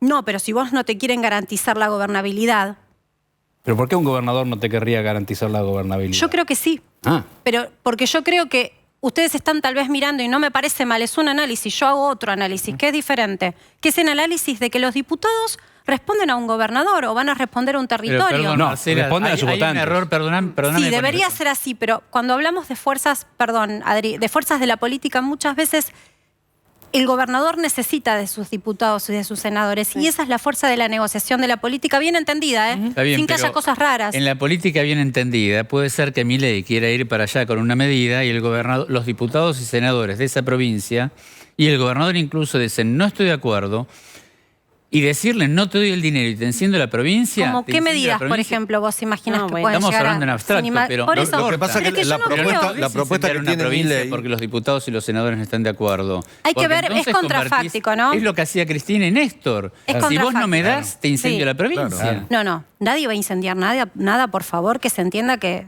No te doy la plata, pero vos Todo sabés que cuando no llega la plata... manera cívica, Cuando no llega el dinero, Marcela, vos sabés que en política, cuando llega el dinero a la provincia, tiene muchas consecuencias sociales. vamos a hacer un juego de roles. Entonces, yo te doy el dinero. hacelo. Yo te doy el dinero, gobernador Adrián, yo te doy el dinero. Pero ¿sabes qué? Yo necesito que para poder tener los recursos para vos girarte ese dinero que necesites, no sigamos gastando a cuenta de los pobres. Pero no no sigamos gastamos a cuenta de los recayendo el pobres. déficit Pero fiscal. tampoco te voy a Déjame dar que la haga razón la en todo. dolarización, dame tiempo para que yo instrumente mi programa político y yo te puedo dar a vos esta transferencia discrecional que si y la yo te lo necesitas es porque respondo. evidentemente sos Tu deficitario. programa de dolarización dura 24 meses. Entonces me obligas a mi gobernador varios a darte un proyectos. cheque. Perdón, Hay varios 24, está bien, pero 16 meses por lo menos. Entonces me obligas a mi gobernador, diputado y senador a darte un cheque en blanco durante 24 o 16 meses. Yo no te lo doy. Bueno, vos no me lo darás. Me votó el pueblo, yo no te lo doy. Te respeto. No querés Pero incendiar es la muy provincia. interesante esto, porque Marcela, vos trajiste esto, Sí. que es la gobernabilidad. Porque se habla, como Milei es nuevo, se habla todo tipo de cosas. Una de las cuestiones es, si Milei viene a imponer, bueno, le va a costar gobernar. Se escucha, no es que uno lo dice, no, se escucha. Se habla en el espacio de, che, si no nos dejan gobernar, tenemos estas herramientas. Sí. Se habla. Obviamente, se habla de ¿Qué política. hablan? A ver, Es que lo se hacen habla de todos los política. Bueno, pero ¿qué Se hablan habla de de esto que charlamos con Adrián, por ejemplo. ¿Qué están hablando en el espacio de la gobernabilidad? No se negocia que el recorte lo hace la política. Primero porque, por ejemplo, te digo, por ejemplo porque más allá de que algunos digan es insignificante en puntos del PBI, lo que podés acortar cuando vos estás buscando achicar un déficit que es muy complicado de achicar, es insignificante. Bueno, primero quiero ver si es insignificante, porque no le creo a nadie los números y los relevamientos. Creo que hay un montón de guita que no contabilizan. Segundo, ¿por qué te traigo este tema? Porque tenemos que dar el ejemplo. Entonces, los primeros que tienen que dar el ejemplo son los gobernadores. Si los gobernadores no quieren dar el ejemplo, nosotros diremos, mira, este gobernador no quiere dar el ejemplo. No quiere ese que crezca. gobernador- Pero Entonces, ese ¿qué es pasa? claro. Déjenme a ver qué pasa. Ahí está. Yo creo que eso no van a querer que ocurra a los gobernadores. Pero el Creo tema que es no te Argentina- transfiero sería. Cuando Mauricio Macri asumió, también había dudas sobre la posibilidad de que un gobierno no peronista pueda terminar, no solo tener gobernabilidad en el primer tramo, sino terminar los 4 años y de manera democrática y de manera saludable. Y se demostró que hemos madurado como sociedad y sí se puede. Que hay tensiones que obviamente en el equilibrio de las fuerzas de la política habrá que manejar, hay. Pero yo entiendo lo siguiente. Y uno habla obviamente en off the record, ¿no? Con ver. municipios, habla con gobernadores. En mi caso lo hice siempre como periodista y hoy no dejo de hacerlo. En el caso de, soy candidata, en el caso de ser diputada seguiré hablando. Cuando vos te sacás las pasiones y la cámara adelante y es un off the record de gente que está en funciones, hay mucha honestidad sobre lo que hay que hacer. Por eso yo creo que hemos ganado en municipios, hemos ganado. Ganó Javier, vamos a ser honestos, ganó La Libertad Avanza. Y sus intendentes van algunos a ser nuevamente electos, porque buscaban esa reelección y evidentemente se ratifica. O hay municipios en donde somos populares, pero el intendente de turno, que es el tipo del territorio, es de otro color político. Porque yo te llevo al municipio porque en ese primer escalón es donde más tiene que haber fuerza y concordancia con la política. Y si se puede ahí, ¿por qué no se puede a nivel gobernación? Marcela, vos decís, o le pedís en un hipotético gobierno de Javier Milei, madurez a la política. Para decir, bueno, la gente votó un cambio, voten nuestra propuesta. A los representantes. A los representantes. Todas las propuestas que vemos de Milei son muy disruptivas. Todas necesitan de una norma. Educación, salud, dolarización. Todas necesitan de normas. No van a tener mayoría en el Congreso. Va a haber negociación. Y a lo mejor también esa madurez la van a tener que tener en un hipotético gobierno Milei y su gobierno. Porque los diputados y legisladores fueron elegidos para defender otras ideas, no la de Milei. Entonces no te van a votar gratuitamente. Eso es un poco lo que pasa. Entonces, ¿cómo sería? No? Pero está bueno esto que me toca. Claro, esa madurez tiene que estar de los dos lados. A lo mejor Milei también va a tener que ceder. Ojo con la palabra negociación puesta en términos económicos, que me parece que es genial que lo hayas traído a la mesa. Gratuitamente, a costa de... ¿Cómo es eso? ¿Es plata lo que se negocia en el Senado? Vos lo acabas de decir. Pero vos lo dijiste. Por eso me parece bueno que lo profundicemos también, porque da la sensación de que a veces sí es eso. Y si es eso, nosotros no estamos dispuestos, desde ya te lo digo. Por eso te lo ataba con lo que Diego me decía antes, de no se negocia el ajuste sobre la política. Si estamos acostumbrados a negociaciones que en definitiva tienen que ver con leyes que mejoran a determinado sector y que le conviene porque tal es diputado, pero en realidad es empresario, eso no va a pasar. No vas a encontrar un diputado radical o peronista que te vote una ley que te cambie el sistema de financiamiento del sistema educativo de oferta-demanda. No lo van a hacer porque es ideológico, porque pero eso no está previsto para hacer en los primeros 4 años. En la plataforma bueno, en la plataforma te lo voy a explicar. La plataforma es algo técnico y este es un partido nuevo. Yo tampoco lo entendía como tal. De hecho, no estaba dentro del partido cuando me tocó leer esa plataforma. Todos los partidos, cuando se inscriben como tal y quieren encarar un proceso electoral, tienen que escribir como una base o fundamento de lo que pretenden. Ante la como justicia. es el país, claro, como es el país que imaginan. Pero no necesariamente es el programa de gobierno que vos después instrumentás. Y es bueno hacer esto en profundidad, porque yo les decía, ninguna de las propuestas de La Libertad Avanza van en contra de la sociedad. Queremos ir a favor de la cultura y no en un choque cultural. Si la sociedad no está preparada para ese tipo de cambios, no se pueden hacer. Pero no porque no me lo negocie un diputado, porque la gente lo va a repudiar y no lo va a adoptar como tal. Ejemplo, ley de alquileres. En el tema de los vouchers, o la posibilidad de discutir que el subsidio que todos los que desean estudiar en la escuela pública o en la universidad pública lo puedan ejecutar. Hoy todo el mundo puede hacerlo. Todos son subsidiados o potencialmente lo pueden ser. La idea es que siga siendo así. Solo que en vez de subsidiar la institución, te subsidie a tu hijo, me subsidie a mí si quiero ir a la universidad, y yo elija con eso a dónde ir. Pero eso, no va como es un cambio muy profundo, bien, entonces yo te va para el pregunto, último tramo de hagamos una cosa, transformaciones. aprovechamos y repasemos los puntos, digamos, que más circularon y veamos si esto sería ahora o si sería en un segundo gobierno. Sí. A ver, yo voy... Otro gobierno también, digo, Otro porque gobierno. no Dale, pensamos, digamos, viste, esto es la vouchers, vouchers, me escribo, bien. Sí. Otro era muy polémico, órganos. Eso no está directamente. Órganos Eso no no. está ni en 30 años. Te explico por qué. Pero avancemos. ¿Cuáles Dale. otras eran? Eso es un ejemplo que un Tenencia de catedrático armas. como Javier Milei, Sí. al que a veces le preguntan cómo sería el libre mercado en todos los ámbitos de la vida, te lo explica poniendo esos ejemplos. Pero una cosa es el docente y otra cosa es el posible presidente. Bien, y ahora vamos a el corazón, la dolarización. Sé que hay varias propuestas. Sí. ¿Cómo se va a definir y cuándo se aplicaría? Y si es seguro que van a aplicar, de llegar al poder, una dolarización. Es lo único que Javier no negocia. Es como recortar el costo de la política. Son 4 años de mandato y depende muchísimo la foto de diciembre. Nosotros no tenemos todavía certeza de este gobierno, el que sea que le toque asumir, así sea Patricia Bullrich o sea Massa, que es el ministro de Economía, pero aspira a ser presidente. Es un cambio de la política. ¿Con qué se asume? ¿Con qué variables? ¿Con qué déficit fiscal? ¿Con qué inflación? ¿Con qué tipo de cambio? ¿Con cuántos tipos de cambio? No sabemos. Mira, ahí el... Pero espera, ¿y entonces cuándo, Claro, entonces ¿cuándo de sería? esa foto depende la receta, porque la gravedad de la enfermedad, lo voy a poner en estos términos, la gravedad de la enfermedad se aplica a distintas recetas. Si fuera ¿Cómo lo ahora, combatís? porque no puede, digamos, va a estar ahora un poco agravado, ¿qué elegirían? Y hoy lo que más, yo creo que te lo conté, pero creo que lo que más está pesando es la receta Ocampo. Ocampo. ¿Tengo mal el micrófono? No, yo. Perdón.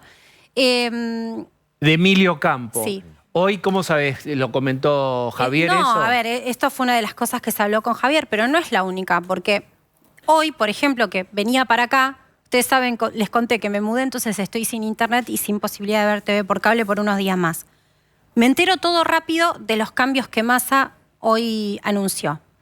Y la verdad que a mí eso sí me cambia la ecuación, porque yo no sé si no vamos a una situación más profunda de inflación. Y es complicado. Y Entonces, si fuera la más inflación, ¿ya no es la propuesta de Emilio Campo y sería la de quién?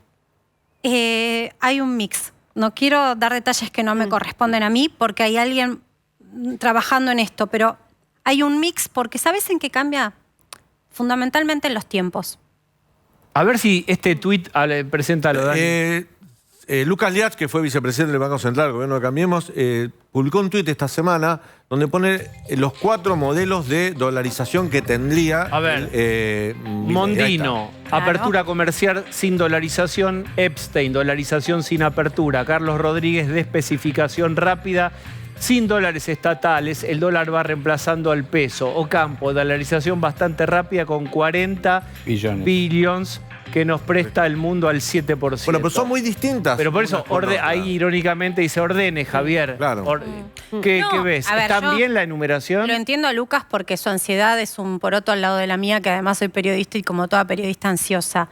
Pero tampoco tiene la exigencia Javier Milei de contarle al público cuál de todas las propuestas que tiene va a ser la que unja. De hecho, todavía no contó quién va a ser el economista jefe o, si querés, el ministro de Economía del equipo. Entonces, pero digamos, ahora hay dos posibilidades. O es Hay más de pidiendo... dos. No, está, lo que digo es, si vos sintetizás es Pidiendo afuera. 30, 40 mil o los dólares que sean, millones, Sí. o sin préstamo. o un mix de Ahora, ambas. Marcela, ¿Eso sobre... puede ser? Sí, pero yo creo que vos estás haciendo, no me parece mal, estás haciendo el acento en el contenido y yo creo que lo radical va a ser más que nada el tiempo.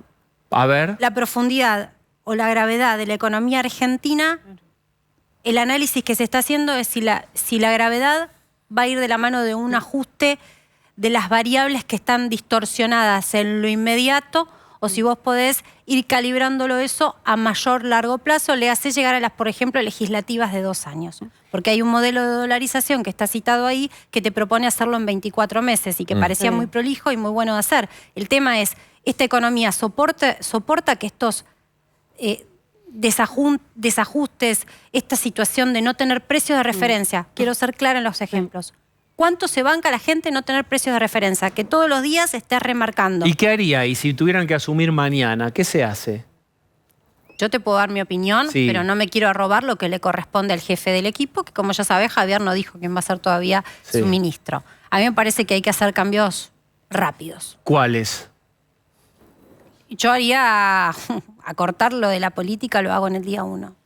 ¿Qué haces? ¿Vos conoces toda la política? ¿Entrevistaste? ¿Los conocés? Ahí tenés el organigrama, no te digo como Milei No, que hagas pero ese afuera, pero podés la pizarra imaginaria. Asesores dentro del Congreso, ¿Qué por haces? ejemplo. Eso, por ejemplo, mira, yo venía para acá y miraba los presupuestos antes de venir para acá de la legislatura, ¿no? De la provincia de Buenos Aires y me preguntaba si una legislatura puede gastar lo que gasta cuando tenés la mitad de los chicos de esa provincia con situación de vulnerabilidad absoluta, no poder comer, no poder vestirse. A mí me parece que es una falta de respeto. Y los sueldos que se manejan, a mí me parece una falta de respeto. Pero eso no significa que Javier, presidente, diga lo que a Pagano le parece que hay que hacer. Yo soy del team dentro de La Libertad Avanza que hay ciertas cosas que hay que hacer desde el día 1. Gusten o no gusten. Ahora, ¿Y ahí Marcela, cómo hacer? Incluso te diría, Sí. a mí me gustaría hacer... Está bueno lo que dice, viste que hay uno que... Diana muestra lo de la apertura comercial o no. A mí me parece que es imprescindible desregular el mercado en todo lo que significa ingreso de capitales para inversión en economía real. Sentarse con las grandes empresas y preguntarles, ustedes, para que inviertan y tengan más empleados en Argentina, ¿qué es lo que necesitan? Y dar ciertas concesiones. ¿Por qué? Porque si vos abrís esa posibilidad desregulás lo que hoy es un entramado de regulaciones que hace imposible que tener una empresa y querer dar laburo sea algo próspero, te miran como loco si vos querés ampliar tu plantilla Reforma de personal. laboral. Ahora, Marcela, Transformación. te quiero llevar a un punto. Pero tenés que cambiar las condiciones de la contratación del empleado.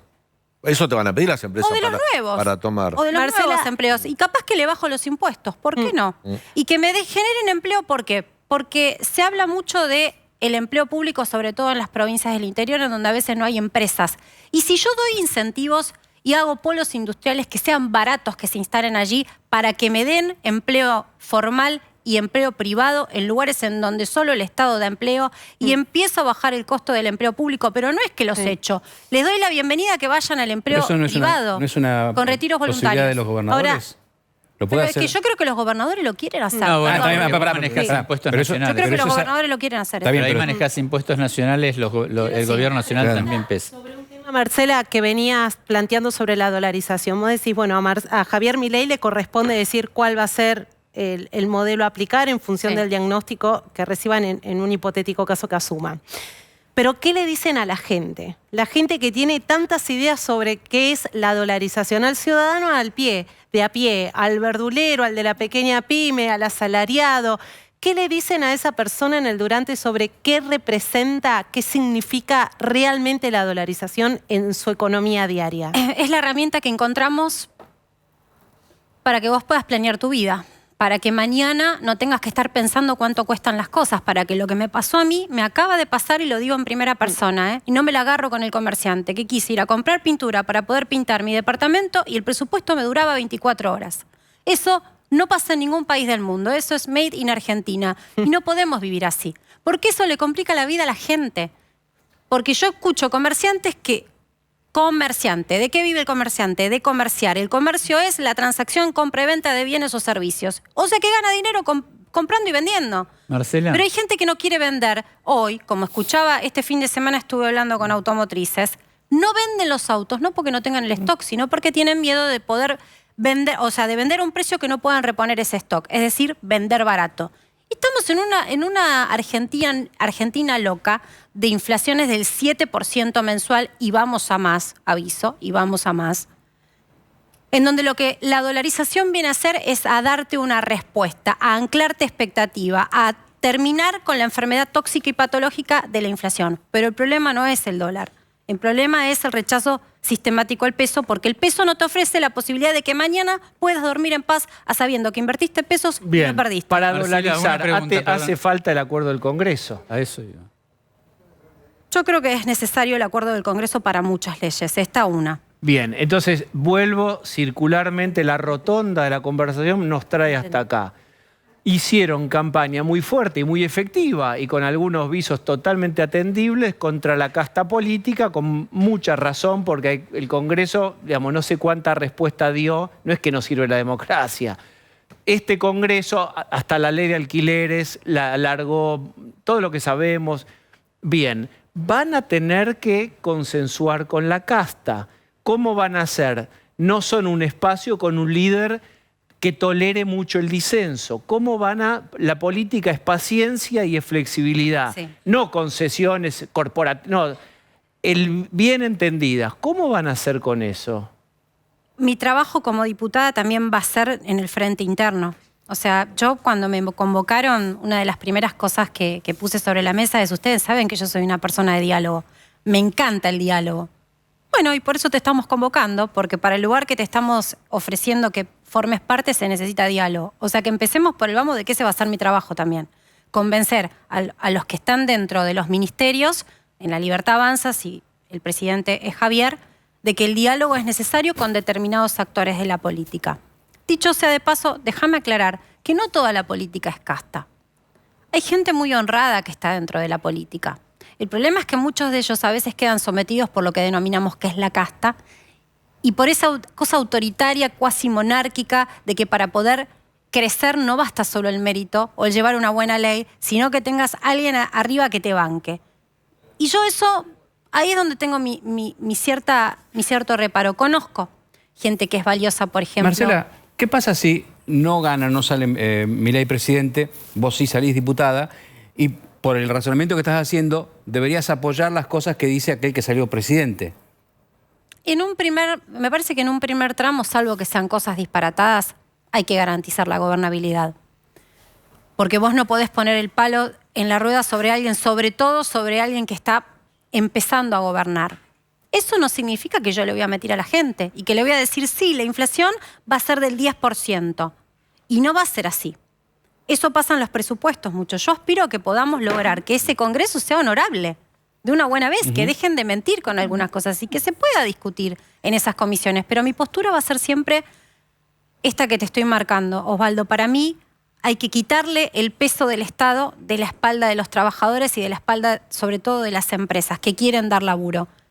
En esos términos discutiremos. Ahora, el estar en contra por estar en contra, no. Discutamos, debatamos. ¿Por qué no pensar en proyectos en donde yo traigo este proyecto y vos no sos un opositor porque sí? Vos ves que mi proyecto es bueno, pero podemos mejorar esto, mejorar aquello. Marcela, yo quiero ese trabajo, un poco más maduro. Quiero ir a un ejemplo, permíteme. Quiero ir a un ejemplo muy concreto. El otro día se debatió el proyecto de ley de alquileres, que tuvo media sanción. Se intentó reformar sin poder avanzar en el Congreso durante 1 año y medio. Milei tenía la idea de derogar la ley de alquileres actual vigente, que es horrible. Sí. Primó la idea de Juntos por el Cambio y de otros diputados de reformarla, bien o mal reformarla, y no dejar la ley actual. Pero Milei estuvo 15 minutos en el Congreso.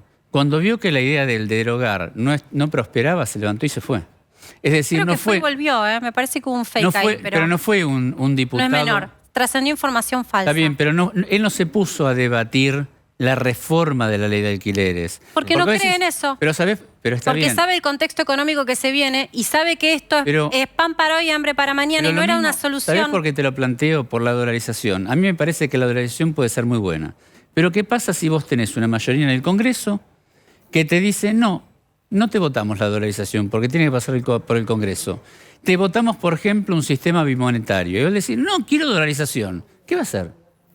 ¿Se planta? Yo creo que la mayoría, yo creo que en nuestro rol, que somos los representantes dentro del Congreso de la Libertad Avanza, si logramos entrar, va a estar buscar esos acuerdos. Y yo creo que los vamos a lograr. Dame el beneficio de la duda, Adrián. Te pido que me lo des vos, como cualquiera que me mira y dice, ay, pero ustedes no están en la política. Bueno, pues hace 30 años que tenemos diputados que no hacen otra cosa más que ser diputados. ¿Y qué lograron?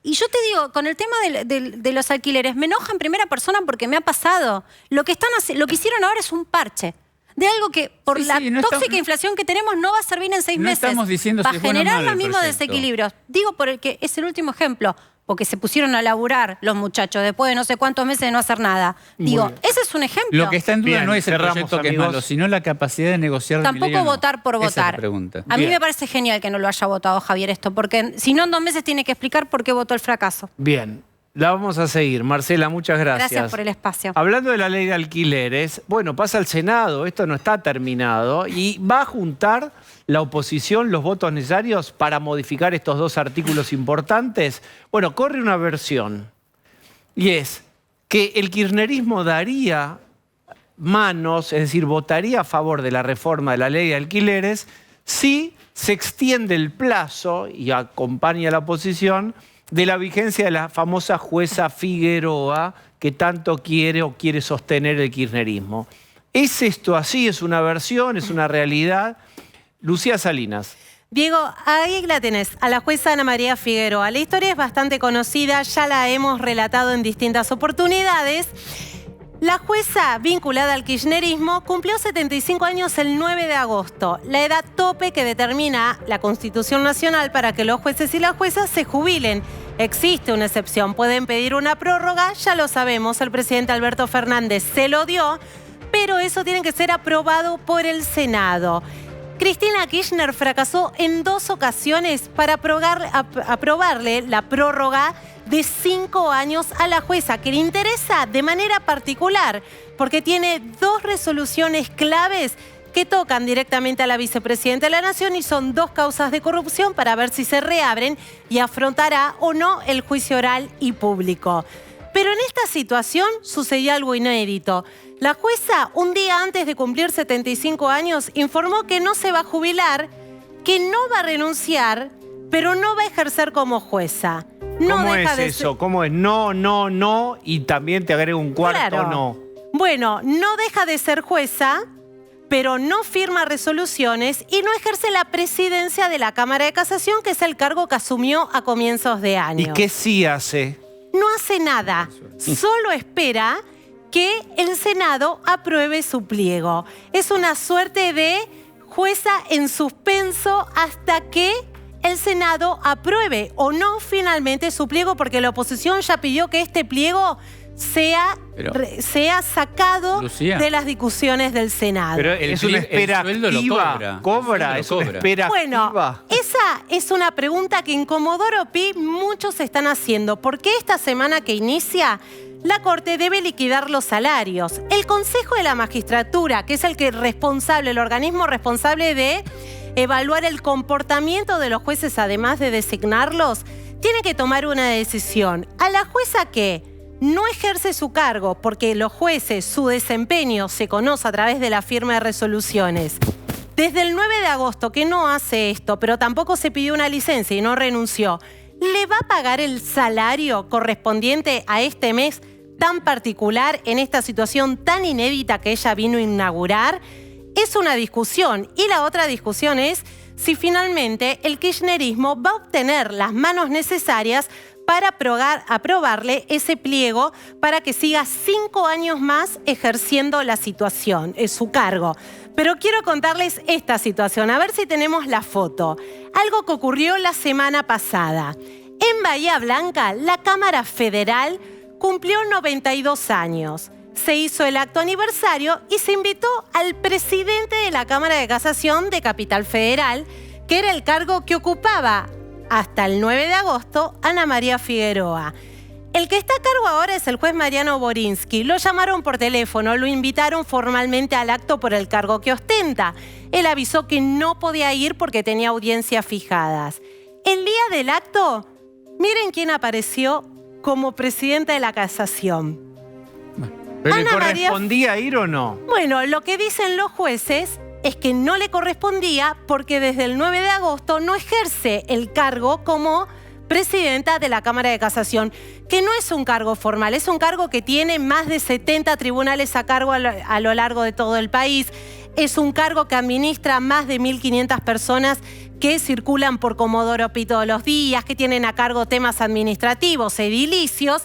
No es un cargo menor.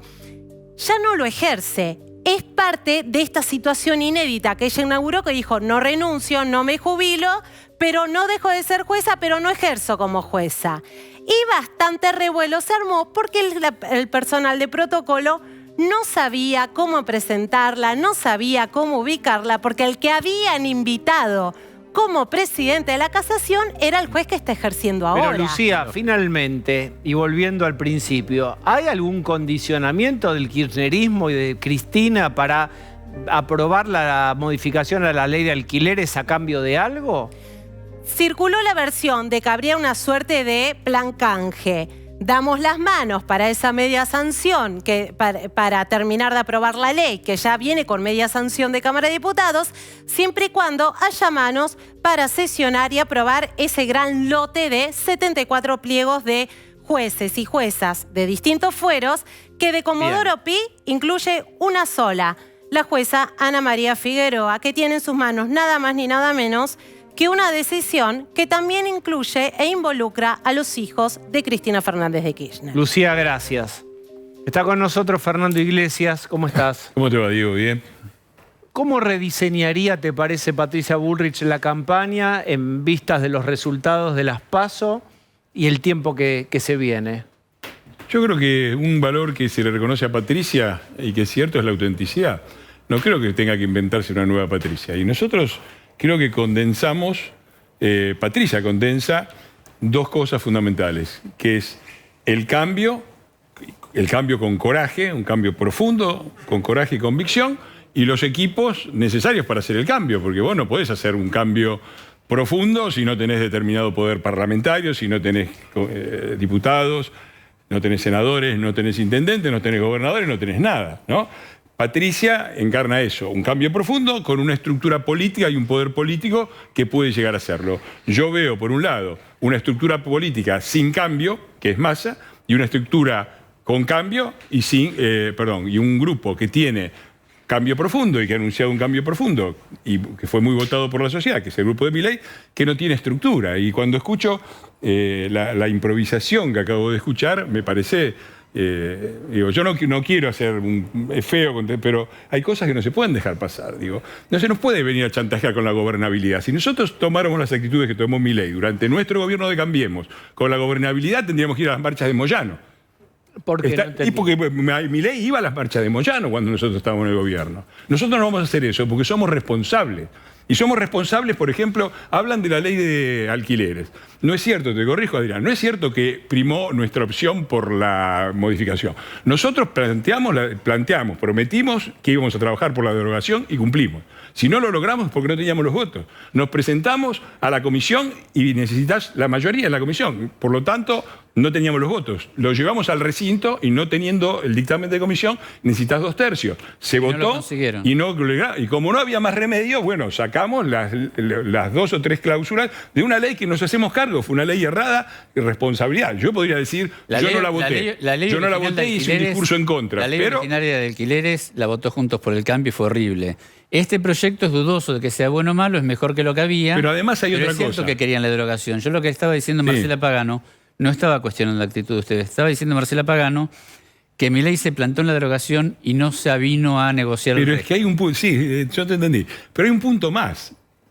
Ellos están hablando con la derogación, dicen, el inquilino y el propietario tienen que negociar libremente, sin ningún tipo de ataduras, por eso derogamos la ley. Eso es de ignorantes. Porque si vos derogás la ley, no es que derogás todo el articulado. El Código Civil sigue vigente. La legislación anterior sigue vigente. Dejás el Código Civil. Entonces, básicamente queda el Código Civil, que por ejemplo establece un plazo mínimo de 2 años. Bueno. ¿No? Entonces, hacen campañas y crean humo con cosas que, nos venían corriendo con no tienen programa, ¿sí? Y ahora lo vamos viendo. Hasta que no tengamos los datos no sabemos si dolarizamos, si no dolarizamos, si es del primer mandato, el segundo mandato, la tercera generación. Pero no era que nosotros no teníamos programa. Nosotros sí teníamos un programa. Nosotros estábamos en una interna. Ahí te están diciendo, lo que quieras vemos, pero lo que no vemos y no se negocia es la dolarización. A ver, es muy gracioso. Porque, a ver, primero, dicen la dolarización para que se acabe la inflación. Falso. La historia demuestra la dolarización y la ruptura y la demolición del Banco Central para parar la inflación. Muy bien, perfecto. Ahora, la historia demuestra que eso es falso porque en la misma Argentina, cuando se creó el Banco Central, de 1935 a 1945, los primeros 10 años, cuando el Banco Central era independiente, la inflación fue de menos del 2% anual. Y lo que lo pudrió fue el peronismo. 2 o 3 años después ya estábamos en 50%. Entonces puede haber Banco Central independiente, como estamos planteando nosotros, y puede haber baja inflación. Y lo desmiente también la geografía, porque casi todos los, no digo Finlandia, los Estados Unidos, Uruguay, Chile, ¿cómo es que bajaron la inflación? O Brasil. Tienen Banco Central, entonces es falso que con Banco Central. Entonces, lo que ellos dicen es, primero vamos a arreglar los problemas y después vamos a aplicar la dolarización. Ahora, es contradictorio, porque si vos decís que vas a solucionar los problemas con la dolarización, vos después no podés decir, no, primero vamos a solucionar los problemas y después vamos a hacer nuestro programa. No, pero el argumento, yo no te contesto por mí, ni es lo que yo, no es a esto va abogado aparte. Del diablo, dale. Lo que digo es, el discurso es, como Argentina está en recuperación, es un alcohólico en recuperación, lo que vamos a hacer es, una vez que lo recuperemos y lo limpiemos, vamos a quitarle el VAR, vamos a demoler el VAR. El VAR es el Banco Central, para sellar, para no para no tener recaídas. Ese es el argumento. Bueno, eso necesita una reforma constitucional, no tiene los votos, no tiene el consenso, no tiene nada. Y yo no me siento, porque después nos ponen en una situación de, si no votás la dolarización sos golpista. La verdad que no. Yo soy diputado nacional, a mí me eligieron con determinado tipo de valores y de convicciones, y por supuesto no voy a hacer absolutamente nada para que un eventual gobierno de Milei, que espero que no suceda, pero podría suceder, se caiga. Me parece... Pero esto que nos vengan a que yo por eso tenga que votar la dolarización, si yo razono así. En el 2011, Cristina Kirchner sacó el 54% de los votos y le sacó 27 o 37 puntos. Wiener sacó 17%. Por eso, 37 puntos de diferencia. Entonces, con ese criterio, como el pueblo votó con tanta claridad a Cristina Fernández de Kirchner, todos los diputados de la oposición tendríamos que haber votado lo de Cristina Fernández de Kirchner. Convertir al Congreso Seríamos Venezuela. Bien, pero déjame terminar esto que me parece importante. Si nosotros hubiéramos hecho, seríamos Venezuela. Entonces, cuando yo escucho decir, no, porque no hicieron nada, hay que sacarlo, digo, nosotros podemos habernos equivocado en muchas cosas y me parece bien. Ok, la crítica es bienvenida. Pero es como un tipo que viene bajando en el paracaídas y dice, no, yo voy bajando. ¿Para qué tengo el paracaídas? Y voy bajando igual y me saco el paracaídas. Si nosotros no hubiéramos sido el paracaídas que frenó al kirchnerismo con todos nuestros defectos, estaríamos ya en Venezuela. Y merecemos un poco de respeto, bien, sobre todo de gente que no se toma el trabajo de estudiar cómo funciona el Congreso. Viste que una cosa es lo que debería ser y otra cosa es lo que es. Suponete que lo que vos planteás es lo que debería ser, el reconocimiento de que gracias a Juntos por el Cambio, Cambiemos... Un poco de respeto, pido, no reconocimiento. Un poco de respeto. ¿Qué tienen ustedes que contar, que comunicar diferente para salir a jugar el segundo tiempo hasta las próximas, hasta las de octubre? Bueno, a nosotros nos decían que no teníamos un programa. Ahora nosotros claramente estábamos definiendo en una interna un liderazgo, que fue una victoria en lo interno muy clara de Patricia Bullrich sobre Horacio Rodríguez de Larreta. Entonces, ese liderazgo, ahora consolidado, con una clara orientación a un cambio profundo, es el que ahora va a tener que ir planteando en cada uno de los terrenos cuáles son las medidas. Pero, el jueves hubo una reunión muy importante porque claramente yo te estoy diciendo, para hacerlas... Uno de los grandes problemas que tuvo Cambiemos fue que no tenía mayorías parlamentarias. No fue solamente, en algunos casos sí, como en el caso de los planes sociales, hubo indecisión y errores. Pero en la mayor parte de los casos, la legislación laboral, por ejemplo, no se puede aprobar porque no teníamos mayoría. Entonces vos necesitas compactar todo eso. El jueves hubo una reunión de los economistas donde están, yo creo que ahí tenemos economistas brillantes, de López Murphy, Atetaz, Laspina, Yeyati. Sí, hubo una reunión para terminar de compactar un trabajo que viene de meses entre las fundaciones de todos los partidos. Y ahora, en esta semana, se va a anunciar probablemente más o menos los cargos principales y el plan económico. Podrá tardar una semana, 2 semanas, pero lo que digo es, cuando vos tenés que armar una coalición realmente que pueda hacer los cambios, no es fácil. Cuando son 3 diputados, uno es candidato a presidente, el otro es candidato a vicepresidenta, el otro es candidata a gobernador de la provincia más grande, se ponen rápido de acuerdo, son 3. Pero después para gobernar también son 3. Fernando... Entonces a nosotros nos llevó tiempo la interna, nos llevó tiempo definir el liderazgo. Está claro el liderazgo de Patricia Bullrich. Ahora los equipos van a terminar de redondear y después vamos a tener que ir presentando en cada uno de los pasos cómo corresponde. Un minuto, dale. Ustedes tenían un claro discurso contra el populismo kirchnerista. Claramente Patricia lo ha construido, digamos, lo representaba muy bien. Pero ahora tiene que reformular la campaña porque hay otro adversario que ganó las PASO, que tiene otro discurso, otras propuestas. Este es un gran desafío que tiene usted, porque la propuesta a usted no va a cambiar, pero sí el discurso político para confrontar con los libertarios. No, yo creo que sí y no. La diferencia para mí está claro. Ya te dije, para mí el Unión por la Patria, el Frente de Todos, llamarlo como quieras, tienen estructura, tienen experiencia, lo que no tienen es ninguna voluntad de cambio, son los representantes de una Argentina corporativa y fracasada. Y del otro lado tenés una propuesta de cambio no muy bien definida, que un día es para mañana, el otro día es para dentro de no sé cuántos años, y sin estructura. Nosotros lo que tenemos es claramente voluntad y convicción de cambio y estructura. Pero la voluntad y convicción de cambio no es solamente salir a decirlo por televisión y gritar en los actos. Digo, en 2008, para los que dicen que nunca se hizo, para qué estuvimos, en el año 2008, los que hoy estamos en Juntos por el Cambio, presentamos la primera denuncia por corrupción y por asociación ilícita contra el kirchnerismo. La llevó adelante Elisa Carrió, con un trabajo de Pablo Oliveto, y la firmaron todos los diputados, entre ellos Patricia Bullrich y yo. Y si hoy Cristina está condenada, porque hablan de que van a terminar con la casta y la corrupción, podrían decir alguna vez algo de la corrupción de Cristina Kirchner, que está condenada por una causa que tiene que ver con esa acusación de asociación ilícita y con una causa que le siguió Javier Iguacel, otro de nuestros funcionarios. Entonces, acá no es solamente que proclamamos el cambio y la república y la voluntad de enfrentar esta Argentina corporativa, es que lo hicimos. Patricia Bullrich lo hizo como diputada, lo hizo como ministra, no tengo más que decir, los resultados de su gestión del Ministerio de Seguridad, el caso Maldonado, la reducción de los crímenes, y lo hizo también como dirigente del PRO. Fue de las primeras, junto conmigo y con algunos más, que fuimos a los banderazos y estuvimos con la gente cuando las habían dejado solo. Entonces, es fácil, digo, nosotros no pedimos que nos hagan ningún tipo de reconocimiento, tenemos errores, nos hacemos cargo de las cosas que hicimos y las que no hicimos. Lo que me parece es que los que recién llegan nos deberían tener un poquito de respeto. Fernando Iglesias, gracias. Muchísimas Tengo que gracias. hacer una tanda. Vamos, por favor. Va a definir esta semana Patricia Bullrich su ministro de Economía en un momento donde la agenda económica es una agenda fundamental. Y Milei es economista. Para competir contra Milei y contra el candidato Massa, que es el ministro de Economía, va a sacar, a relucir, a mostrar, a un poco a compartir información a un ministro elegido. ¿Cuándo lo elige, Adri? Esta semana se confirma si va a ser Melconian. La intención de Patricia Bullrich es que sea Melconian el ministro, ver si Laspina puede estar en el Banco Central. Pero la idea de Patricia necesita sí o sí hacerse visible en la sociedad.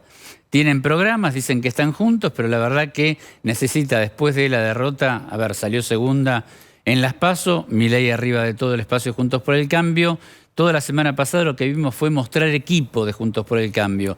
Es decir, mostró diputados, senadores, gobernadores, esa reunión, esa foto, Horacio Rodríguez Larreta apoyando. Ahora mostró a los economistas, ahora tiene que poner el broche y poner en la cancha a alguien que use un discurso que Patricia no maneja, que es el económico. Bien, pero tenemos que cerrar. Ese es el tema de la semana. Y no es una ansiedad periodística, es la ansiedad social por la inflación galopante. Por eso es apremiante tener un discurso económico. Veremos qué se resuelve esta semana. Tanda, por favor.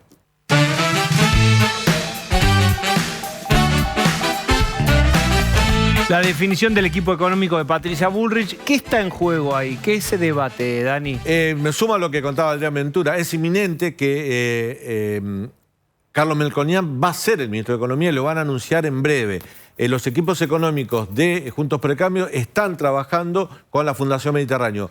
El único punto de desencuentro es el presidente del Banco Central. Melconian quiere que sea Rodolfo Santangelo y en Juntos por el Cambio apuestan por Laspina. Muy bien. Gracias por acompañarnos como siempre. Nos vemos mañana. Ahora la continuidad de TN. Adiós.